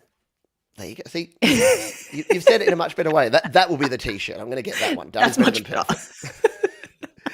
We've got a couple of questions from related questions here. So, and look, I know that you don't work in music specifically, but obviously from some of the coaching you've done and from helping other people out, and the knowledge that you already have on YouTube. So, Ron's asking about thoughts for YouTube marketing, and Tom's got like an extension to that. So, what's the best approach to SEO for a live music performance? So, similar artists, precise descriptive keywords. That's an interesting one, and I probably grapple with that too, Tom. So, anything that comes to mind in terms of if you're doing live music, what sort of like how would you market and attract a viewership? That's a tricky one. I think it's a combination of all of the above that Tom suggested. I think it's testing them and seeing which one works. Like it would definitely be a combination of keywords for, similar artists, because that will help you get that traffic if you want. Yep. If it is related, and definitely the descriptive keywords as well. So it's really just a combination of those and seeing which one works for your channel, because as you know, what may work for Pete's channel may not work for Tom's channel or for my channel. It's all very different. So it's about being okay with testing them out, and being okay with some of them tanking and some of them doing well, and just be consistent. I think as long as you apply the best practices, as long as you're adding relevant tags, putting it in the title, putting it in the description, mentioning it when you actually broadcast or are in the actual video, those little things, micro things, all done over time will help the video and the channel perform. That's probably Absolutely. And and I think that the A/B testing of stuff is important, and you don't even have to like do one thumbnail and then try another. But I mean, if you look with the evolution of your thumbnails, you've got a theme to them all. But they had, I'm not going to embarrass you by going back too far, but you've played with different things. You've got the same style, but you've got a pretty consistent view, and that's obviously through your initial testing that you've worked out that having your face in there is good. But what you like, if you look at your colors over time, you had the grey background there, and then you've moved into some higher contrast stuff. So there's obviously reasons behind that. And for you, Tom, it might just be about every week that you're doing your live show, you try a different thumbnail. You have your face in there. You have some influences of the other artists, or you have a live crowd background. And then with your description and your tag, you change the title of it, or you change the description, you change the tags. The beauty of YouTube is that you can just keep shifting things around and trying it, and as long as you're willing to accept that sometimes it'll fail dismally and it won't work at all, then the times that it does work, you can just double down on what's actually successful. I think so. Cool. Nice. The question that I wanted to ask you about, I don't know if you've caught up on this, but have you caught up with YouTube removing the dislike count, or they've actually speculated that they may consider doing this? Have you heard that news? I have heard that news. I saw that one. What do you think? I think there's good and bad to it, right? So I think it helps take away the trolling and the negativity that unfortunately does exist on YouTube. But on the other side, sometimes, you watch a video and you're like, this is just not good. This is just not, they're not delivering on what they said they were going to deliver. And that's a thumbs down, So I was like, yeah. So I have mixed feelings about it. So I can see it being right, but I can see it also being like, how do you give people feedback then? Yeah. Right. So I was like, I don't know. What are your thoughts on it, Pete? Oh, yeah. I mean, I ranted for about 5 minutes on it before, but it was interesting. And a lot of the folks who were here live actually shared their views, and it was good to go through that. So yeah, a lot of people think the same thing, that it's gonna basically disrupt this whole dislike culture of, hey, let's all go and dislike a video, not because of the content, but because of the creator, or because of some rift between YouTube. I don't know. You and I don't get involved in that stuff, but apparently there's legitimate wars between tribes of YouTube supporters. Yes. I don't get it. But yeah, the thing I said is, yeah, it's basically like the old TiVo thing, that thumbs down really started out just meaning, I don't want to see more of this content. This is not interesting to me. Thumbs up, please show me more of this content, YouTube. So I think it's changed over time to be like a personal attack on the person and their content. And that's not really what it was ever intended for originally. So I don't know. It's worth, like we just talked about, it's worth them trying. Like, it can't hurt for them to experiment with it. And if it has really detrimental effects, then okay. If it has no effect at all, or it actually has a positive impact, then maybe it's a good thing. So I'd say I think they could better spend their resources and time on other things, like improving the glitchiness of live streaming and improving all these other things. But hey, there are possibly bigger fish to fry from them. Yeah.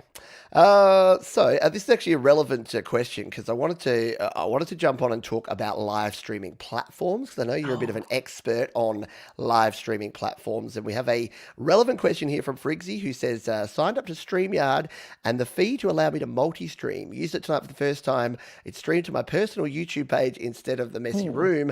What am I doing wrong? So yeah, someone who's set up restreams and StreamYards and all sorts of different streaming platforms, what say you about Friggsy's issue, and what's your thoughts on streaming platforms? Oh, okay. So I think Friggsy, it may be a configuration issue. So it may be that you may need to do a couple more steps to make sure that you've connected the correct YouTube page. That's what I suspect is happening, because it shouldn't be pushing it out to your personal one if it's not connected. Well, if it's connected correctly, it shouldn't do that. So that's probably my suspicion. Now, what was the second part of the question? Sorry. No. Yeah, so I think we'll answer that one, and then I just want your view on using live streaming platforms, and what's your current go-to, and what do you recommend for folks using live streaming platforms? How do they work, and why would someone use one? I think what I personally use, so I use a combination. So I am a Mac user, so I use Ecamm Live and Restream. I use that combination because Restream allows me to multi-stream, and Ecamm Live is a Mac-only software that allows me to live stream, and they have a lot of functionality, which I like to use. So they have simple things like being able to put myself as a circle picture-in-picture at the bottom of the screen, which people are constantly asking me about. I love it. Constantly, how do you do that? And it also allows me to do like slick little animations as well. So it's little pleasures that I'm like, oh, I really like that. You know, it's not a must-have, but it's a real nice to have, and I want it. So it's just those little things which kind of make me go for Ecamm over the other ones. I definitely love StreamYard as well. I think in terms of being affordable, functional, and reliable, they tick all those boxes, and I'm a big fan of them, and I'm speaking at their next virtual event, so that's at a very early time in Australia, but that's happening on the 16th of April, I think. So yeah, let's find that, because yeah, folks may want to do that. It would be a good opportunity for you to engage with other creators about live streaming. So I've just got to try and find where it is now. I know I'm in there and I accepted it, but I can't find it. We'll have they've got other speakers. So Seth Godin's opening it. Amy Landino's closing. You know, me and my other VIP like speakers. Like, no, not at all. I'm like so buried in the middle. It's like. I can't find it. I think there's some Nimmons involved. I think Nick and or there are some Nimmons involved as well. Yes, always going to be some Nimmons. I can't find it, but I will endeavour to find it and add it to the description, because it is a free seminar, and it goes for about 4 or 5 hours. You'll get to hear Sarah, but also a whole bunch of other people speaking about StreamYard in particular, but also not just about the platform, about live streaming tips and how to set up your gear and how to do all the things that you need to for your live stream. So that should be good. But yeah, for those in the US and the UK and Canada, it'll be a lot more convenient for you. But for me, I haven't worked it out yet. Are you going to stay up, Sarah, or are you going to go to bed and get up at 2 a.m? I'm going to try to go to bed and get up, but I think I'll just have anxiety and end up just being awake the whole time. So, yeah. So Sarah will be there with a coffee all jittery going, I can get through this. I can do it. Super exciting though, and yeah, congratulations on that because Thanks. StreamYard are the platform that I use here, and that's why we can do things. So I can pop these banners up here Yes. because we have this. I can put people's comments here, so I can throw Friggsy's comment up there, thanking you for that. Problem lies between my fingers and the keyboard. That's where most of the problems lie, isn't it? Yeah. Yeah, and I must admit, I've done the same thing. So to give you an idea, in StreamYard there are destinations, and I'm probably going to break things by trying to go here and show you this live on the stream, but we'll take the risk. Let's do this. Here we go. So here's Yes. my StreamYard. So what you've probably got is under your destinations here. These are all of my destinations that I go to. And you just see that I've got a couple of different YouTube accounts there. So you may just find that you just need to do add a destination, make sure that you log in and authorize your YouTube account that is related to your actual channel, not your personal one, and then you should be fine to stream directly to that. So yeah, then go into your broadcasts, set up a new one, and you're off to the races. So hopefully that works out So, for you. so in terms of other providers, Restream also have a similar feature to StreamYard. They're another alternative. Everyone has different experiences, so I think it's about testing the platforms and seeing which one works for you. Pete struggles with Restream. Pete just struggles in general. No, I had some interesting times with Restream, but I am willing to go back and try them again because it wasn't a really bad experience, but there were just a few things around some of the reliability and some of the audio issues. So StreamYard have actually upped their audio game quite a lot lately. Yeah. When they started, they were mono audio only, and the audio was kind of poor quality. They've actually hired an audio person to come in, and they've enabled stereo audio and much higher audio options and things for us. So that is good. But yeah, sorry, I interrupted you there to talk about my problems. And we're also talking about Jade Star loves Restream and has endless Yes. issues with StreamYard. So it's like it's really it depends on your personal setup and how your situation works with the software providers. A new one out that came out late last year is Melon. So they're part of Streamlabs, and they're kind of like at the moment. They're kind of a no-frills, early entry, cheaper competitor. Less functionality, but they do the job. They allow you to do overlays like what you see here, and they allow you to add guests, and they're cheaper, and they're building out the functionality as well. So I think they're definitely worth testing out as well. If you don't need all the bells and whistles and you just want something cheap that you can still do some of the basic stuff with, they're another option for you to consider as well. And yeah, they're working on improving and continuing to add to the platform. So they're definitely worth considering. So as a live streaming guru, do you just get constantly bombarded by all these different platforms saying, try me, try me, try me? Because there's a lot of options out there, a lot of different ways to do it, yeah. They definitely get a lot of, hey, would you like to do a review for $20 access to my software? And it's like, no, not really. I don't just sit around waiting for like things to do. Like there's a lot of stuff to constantly do on the channel and with everything. So yeah, I guess it must be similar to, you getting those approaches of, hey, I have a $15 microphone. Can you please review it? I'll give it to you for free. And it does feel really bad. I've said this on the channel before, but it's such a first world problem to say, oh no, I just keep getting people wanting to send me things for free. But it is about valuing your time. And I think for a lot of creators on this channel, because I know a lot of you are growing your YouTube channel and you're growing your following, and many of you have like quite large influencers on Facebook and Instagram and other places, you will start getting these offers. But what you have to do is make sure that you incorporate your time as a tangible value because, like you say, a $15 or a $30 free thing, if there's strings attached, you got to know exactly what those strings are up front. And if they're expecting that you're going to get this thing, you're going to do a video on it, you're going to promote it on all your social, like it may take you 5, 6, 7 hours of your own work. And is 7 hours of your work worth $30? Do you want to pay yourself a $4 hourly rate? Probably not. So it's important to think about. Now, we'll touch on this briefly because I know that you've gone on a journey around your live streaming gear, and we did talk about it. There is no microphone shaming. I do love the Shure SM7B, and I think Sarah sounds amazing in all of her videos. But it's obviously been a transition for you going from using like USB microphones and that gear to upgrading through your interfaces, through your microphones, your lighting, your background, or the cameras. How do you get started? Like I know we've done a whole video on this in the past, and if you search my name and Sarah's name, you'll find that we talked in detail. But what's important if someone's starting out? What's the most important thing to know when it comes to your gear? I think There's a hilarious creator who released a video in the last few weeks. I don't know if you've seen it. It's about a minute long, and he's like, every YouTube creator says gear doesn't matter, and then he's busting out like his $1,000 light, his $1,000 microphone, his $10,000 camera, and I was like, it's so true. It's so true. It's fantastic. Yeah, We all say gear doesn't matter, and then we've got all this gear. It's like, well, it's complicated, okay? Like, we didn't start off like that. We definitely didn't. I didn't start off like that, for one.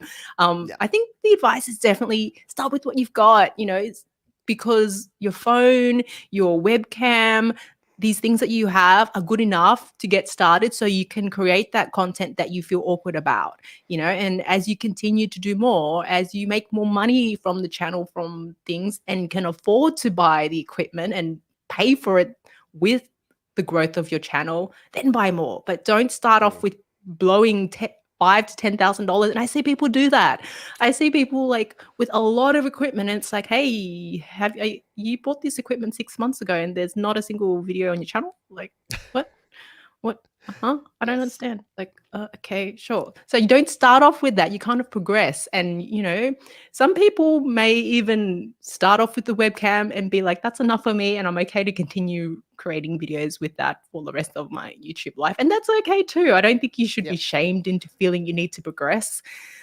Keeping up with the Joneses of technology will send you broke and depressed, I think, because it's constantly, new stuff is constantly being released. You'll never be able to keep up constantly and be able to live a life and pay all your bills, because you just go broke. So particularly with the camera providers, like every year there's a new camera. It's like, really, you want to spend another $3 or $4 grand every single year? Like, really, can you afford to do that? Do you want to afford to do that? Do you not want to buy other things? Start with what you've got. It's not about the gear. It really isn't about the gear. It's about the content, and progress over time is our, I guess, party line that Pete and I kind of stick to, even though I have a Shure SM7B and Pete has the shame of it all. No, it's absolutely right. I think Mark's got it here. A gold empty box is still an empty box, and the content is the king. Exactly. Queen, Jack, 10, ace, it's everything, isn't it? So people will be tuning in. If you're going to do live streaming, or if you're going to create video content, people are there to get the information, or they're there to engage with you.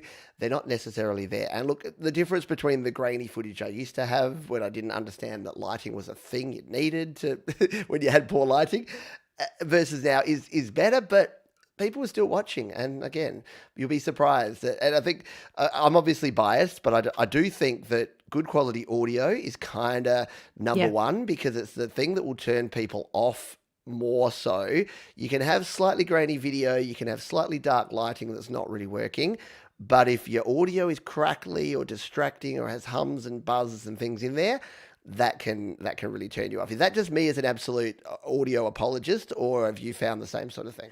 100% agree. And I study a lot of tutorials as well. And when, tutorials are definitely big on visuals, but if it sounds crap, it's like, I cannot listen to the whole thing anymore. So I'm totally agree that audio is very, very important when it comes to your YouTube videos. Yes. Very cool. So it's not just me. There you go. You heard it. Either we're both wrong or we're both right. Could be either way.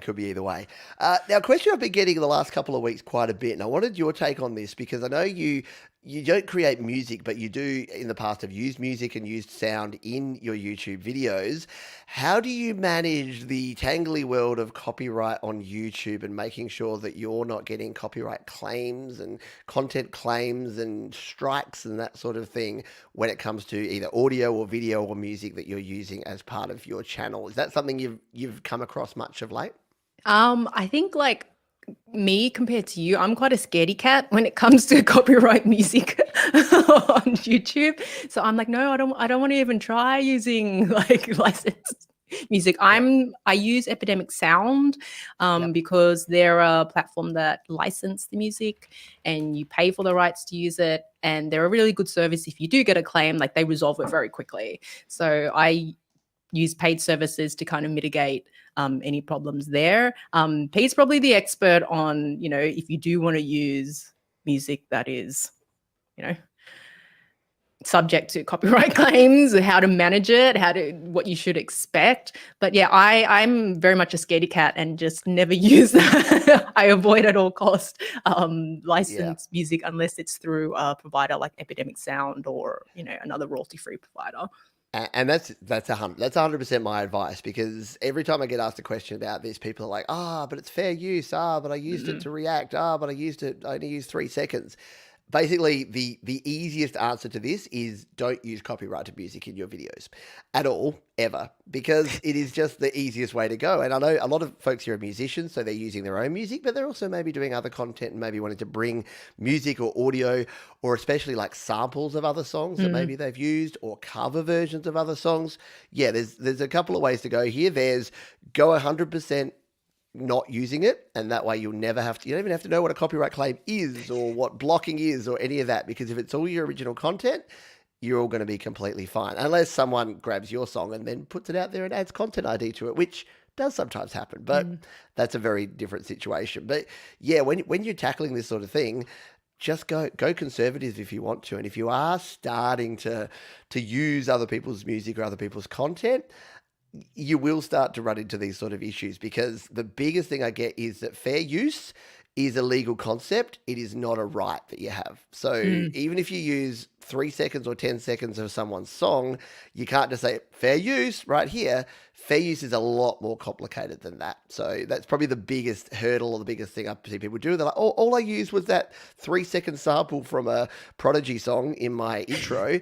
And you're like, well, that's 3 seconds of copyrighted stuff that you don't have it. And again, if you want to use things and you don't want to create them, then yeah, things like Epidemic Sound, or for video and for images, Storyblocks, which is through LumaFusion. Like, there's a bunch of different ways that you can do this, but you do have to pay for it. And there are some sort of free sources, but I would also be really careful with your free resources as well, because a lot of those, you're on the edge there, because it only takes one person to use something free. And that's why Epidemic Sound is so good, because like you say, if you do get a claim, because actually, can you explain to me the way it works? Because I never get it right in my head. You do something with your channel that links to Epidemic Sound, so that, because other people will use it, they'll get a strike, but if you use it, you don't. Is that right? So with Epidemic Sound, you connect your YouTube channel, and so they're connected so that when you use music, there's a license ID.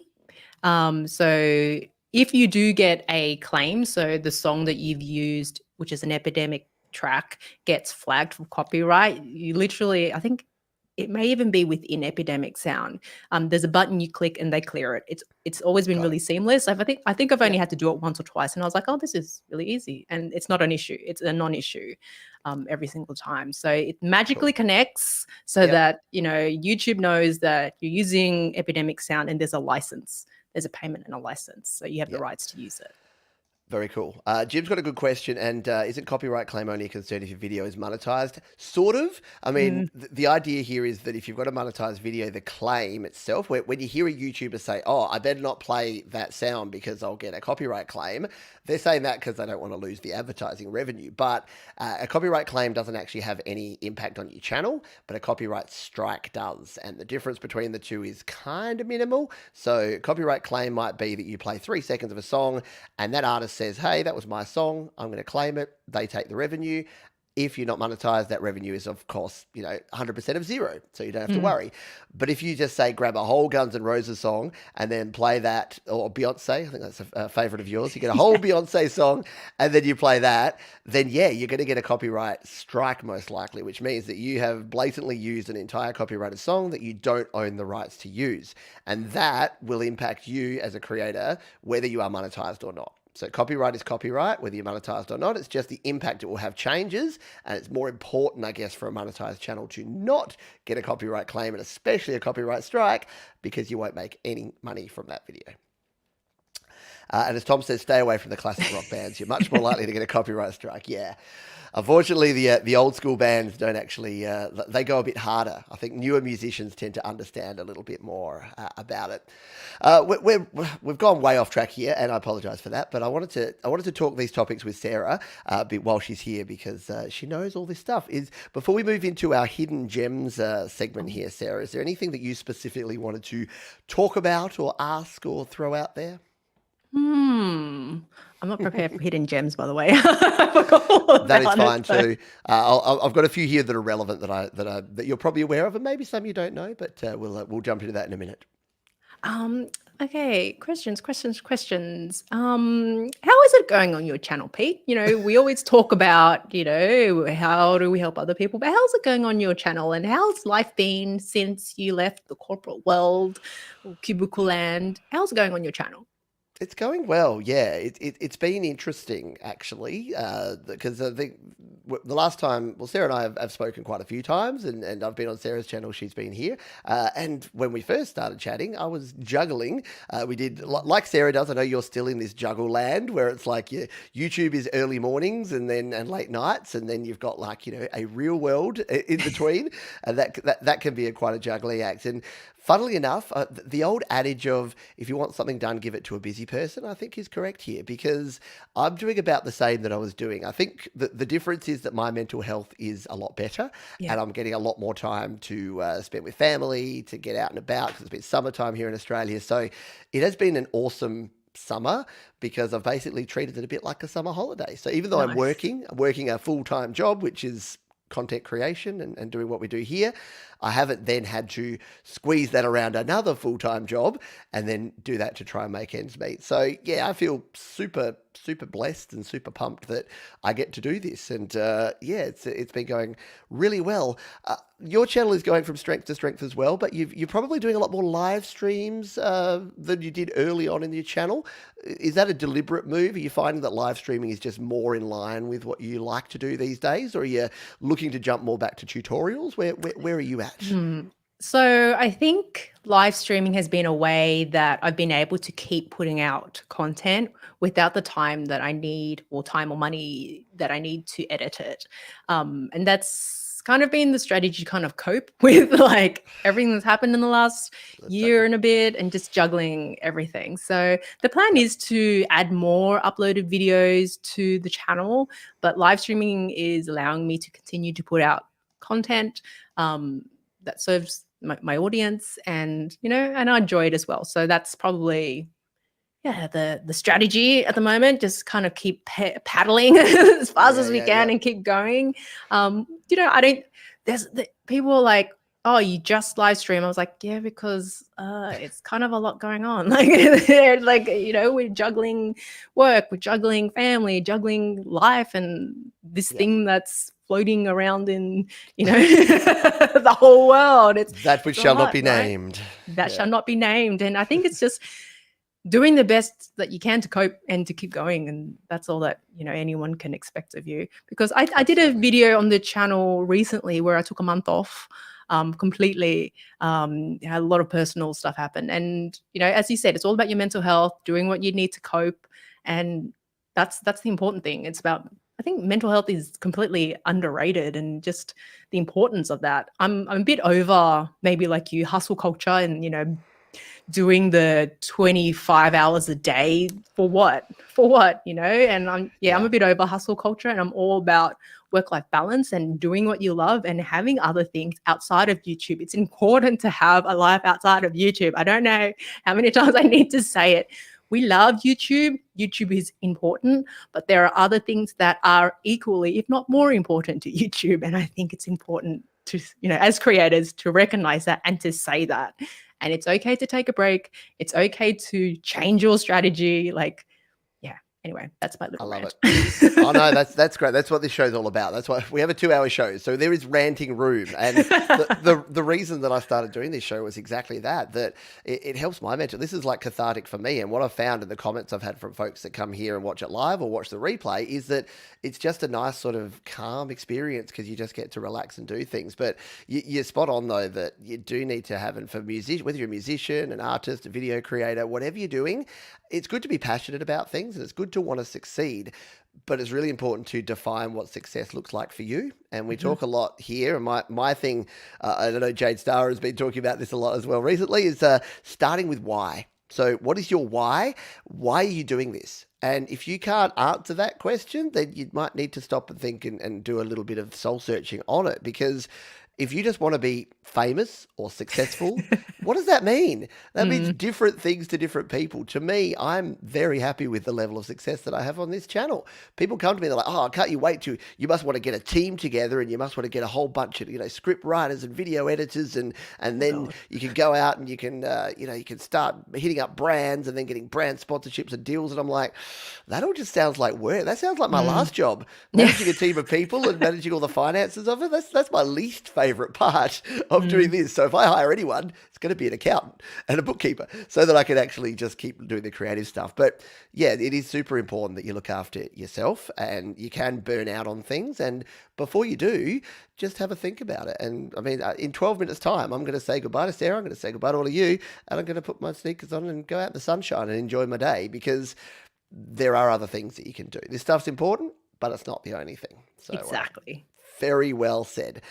Let's look at some hidden gems here, because we've got a few different YouTube channels that we want to show you. And while we're doing this, Sarah, if you think of any that you might think that the creators here would be into, then let me know. But here's one you probably want to check out. You want to jump over and check out Sarah's channel.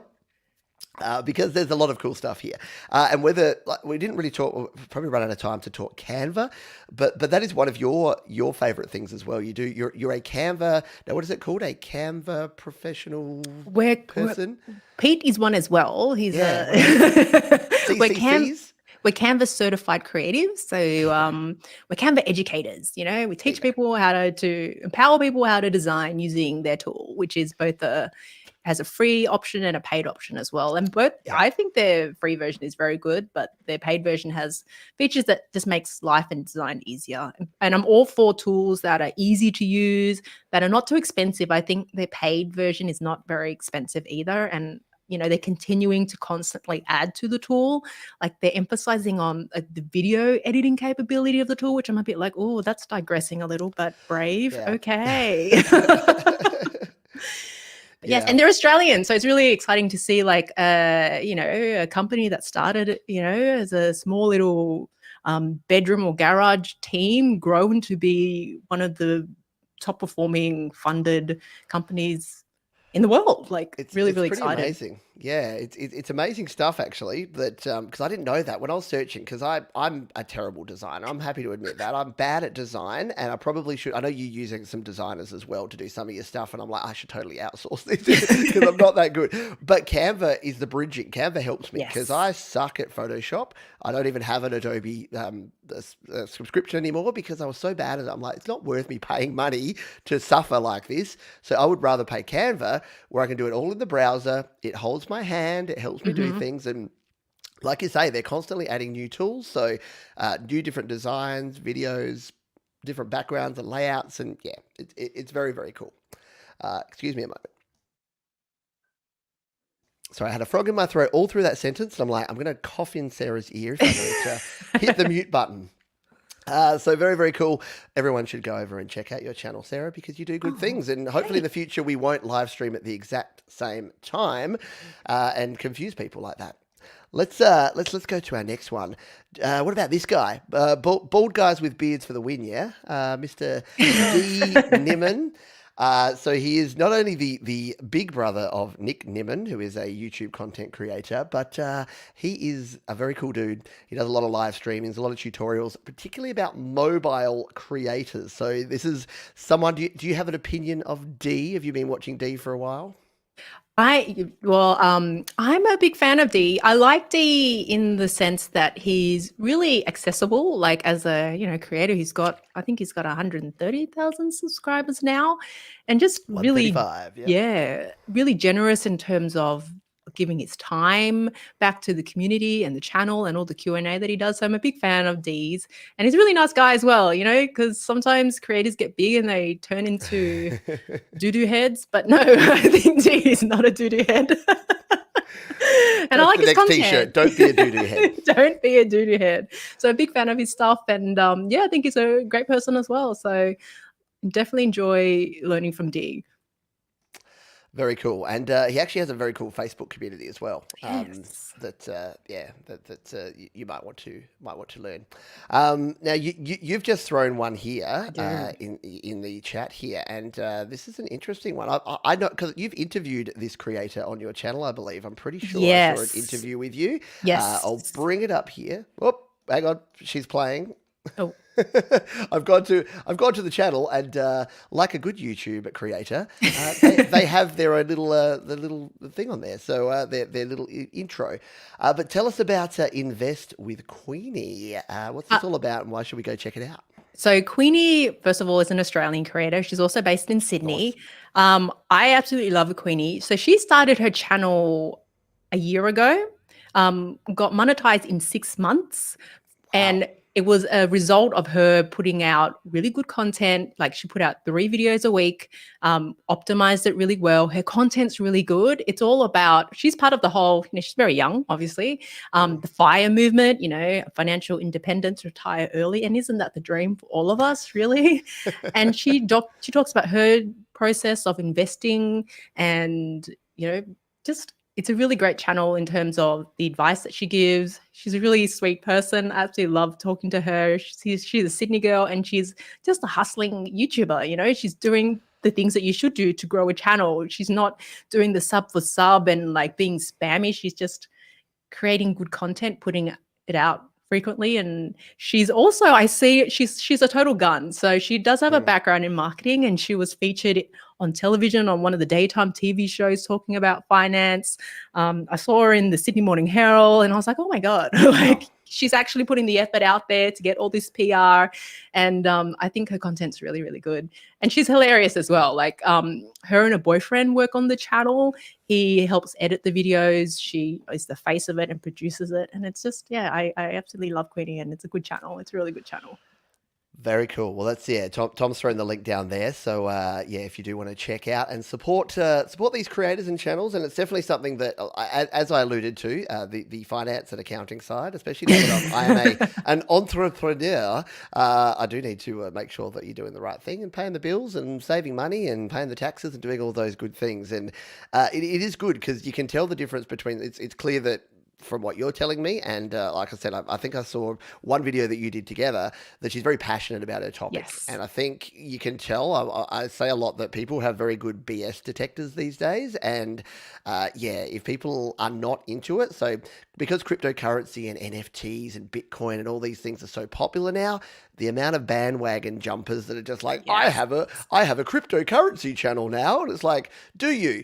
What's your background? I learned about cryptocurrency a month ago, and now I'm an expert and a guru, and please buy my course. And you're like, dude, no, not going to do that. But yeah, you can tell when someone's actually passionate about what they're talking about and know their stuff. And I think it's good in terms of if you want to see a channel, in a different niche, to kind of reverse engineer one that's growing really quickly. Like she did 12,000 subscribers in her first, year from zero. Like that's, a result of all of the hard work she put in.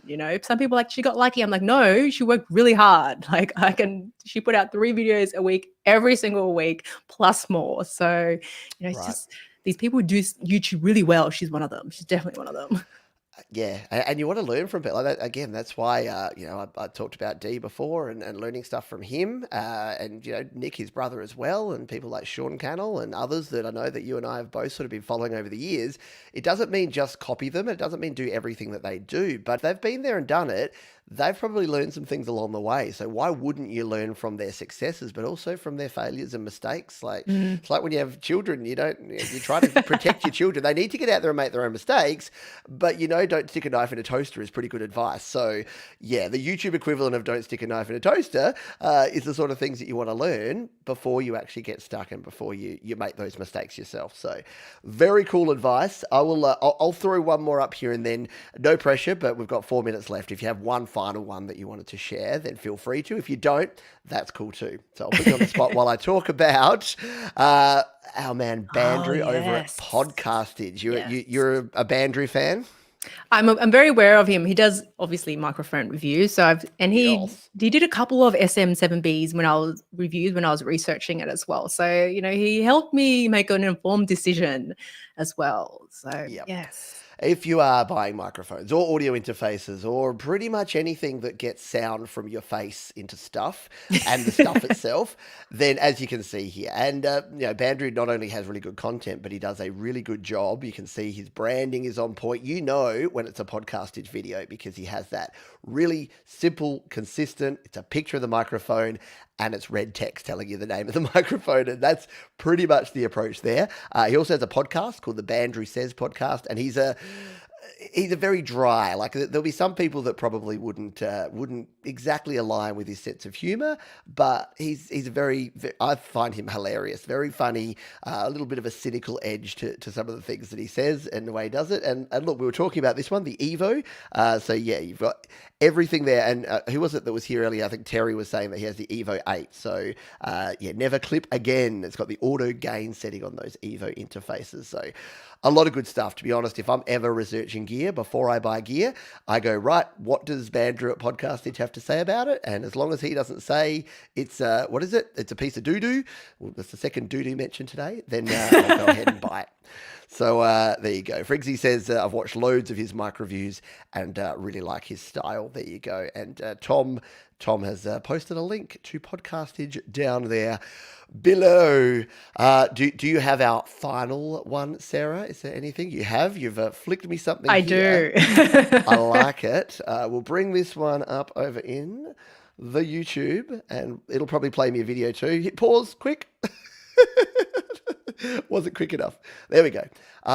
This looks interesting. All right. Yes. Tell me about Heather Just Create.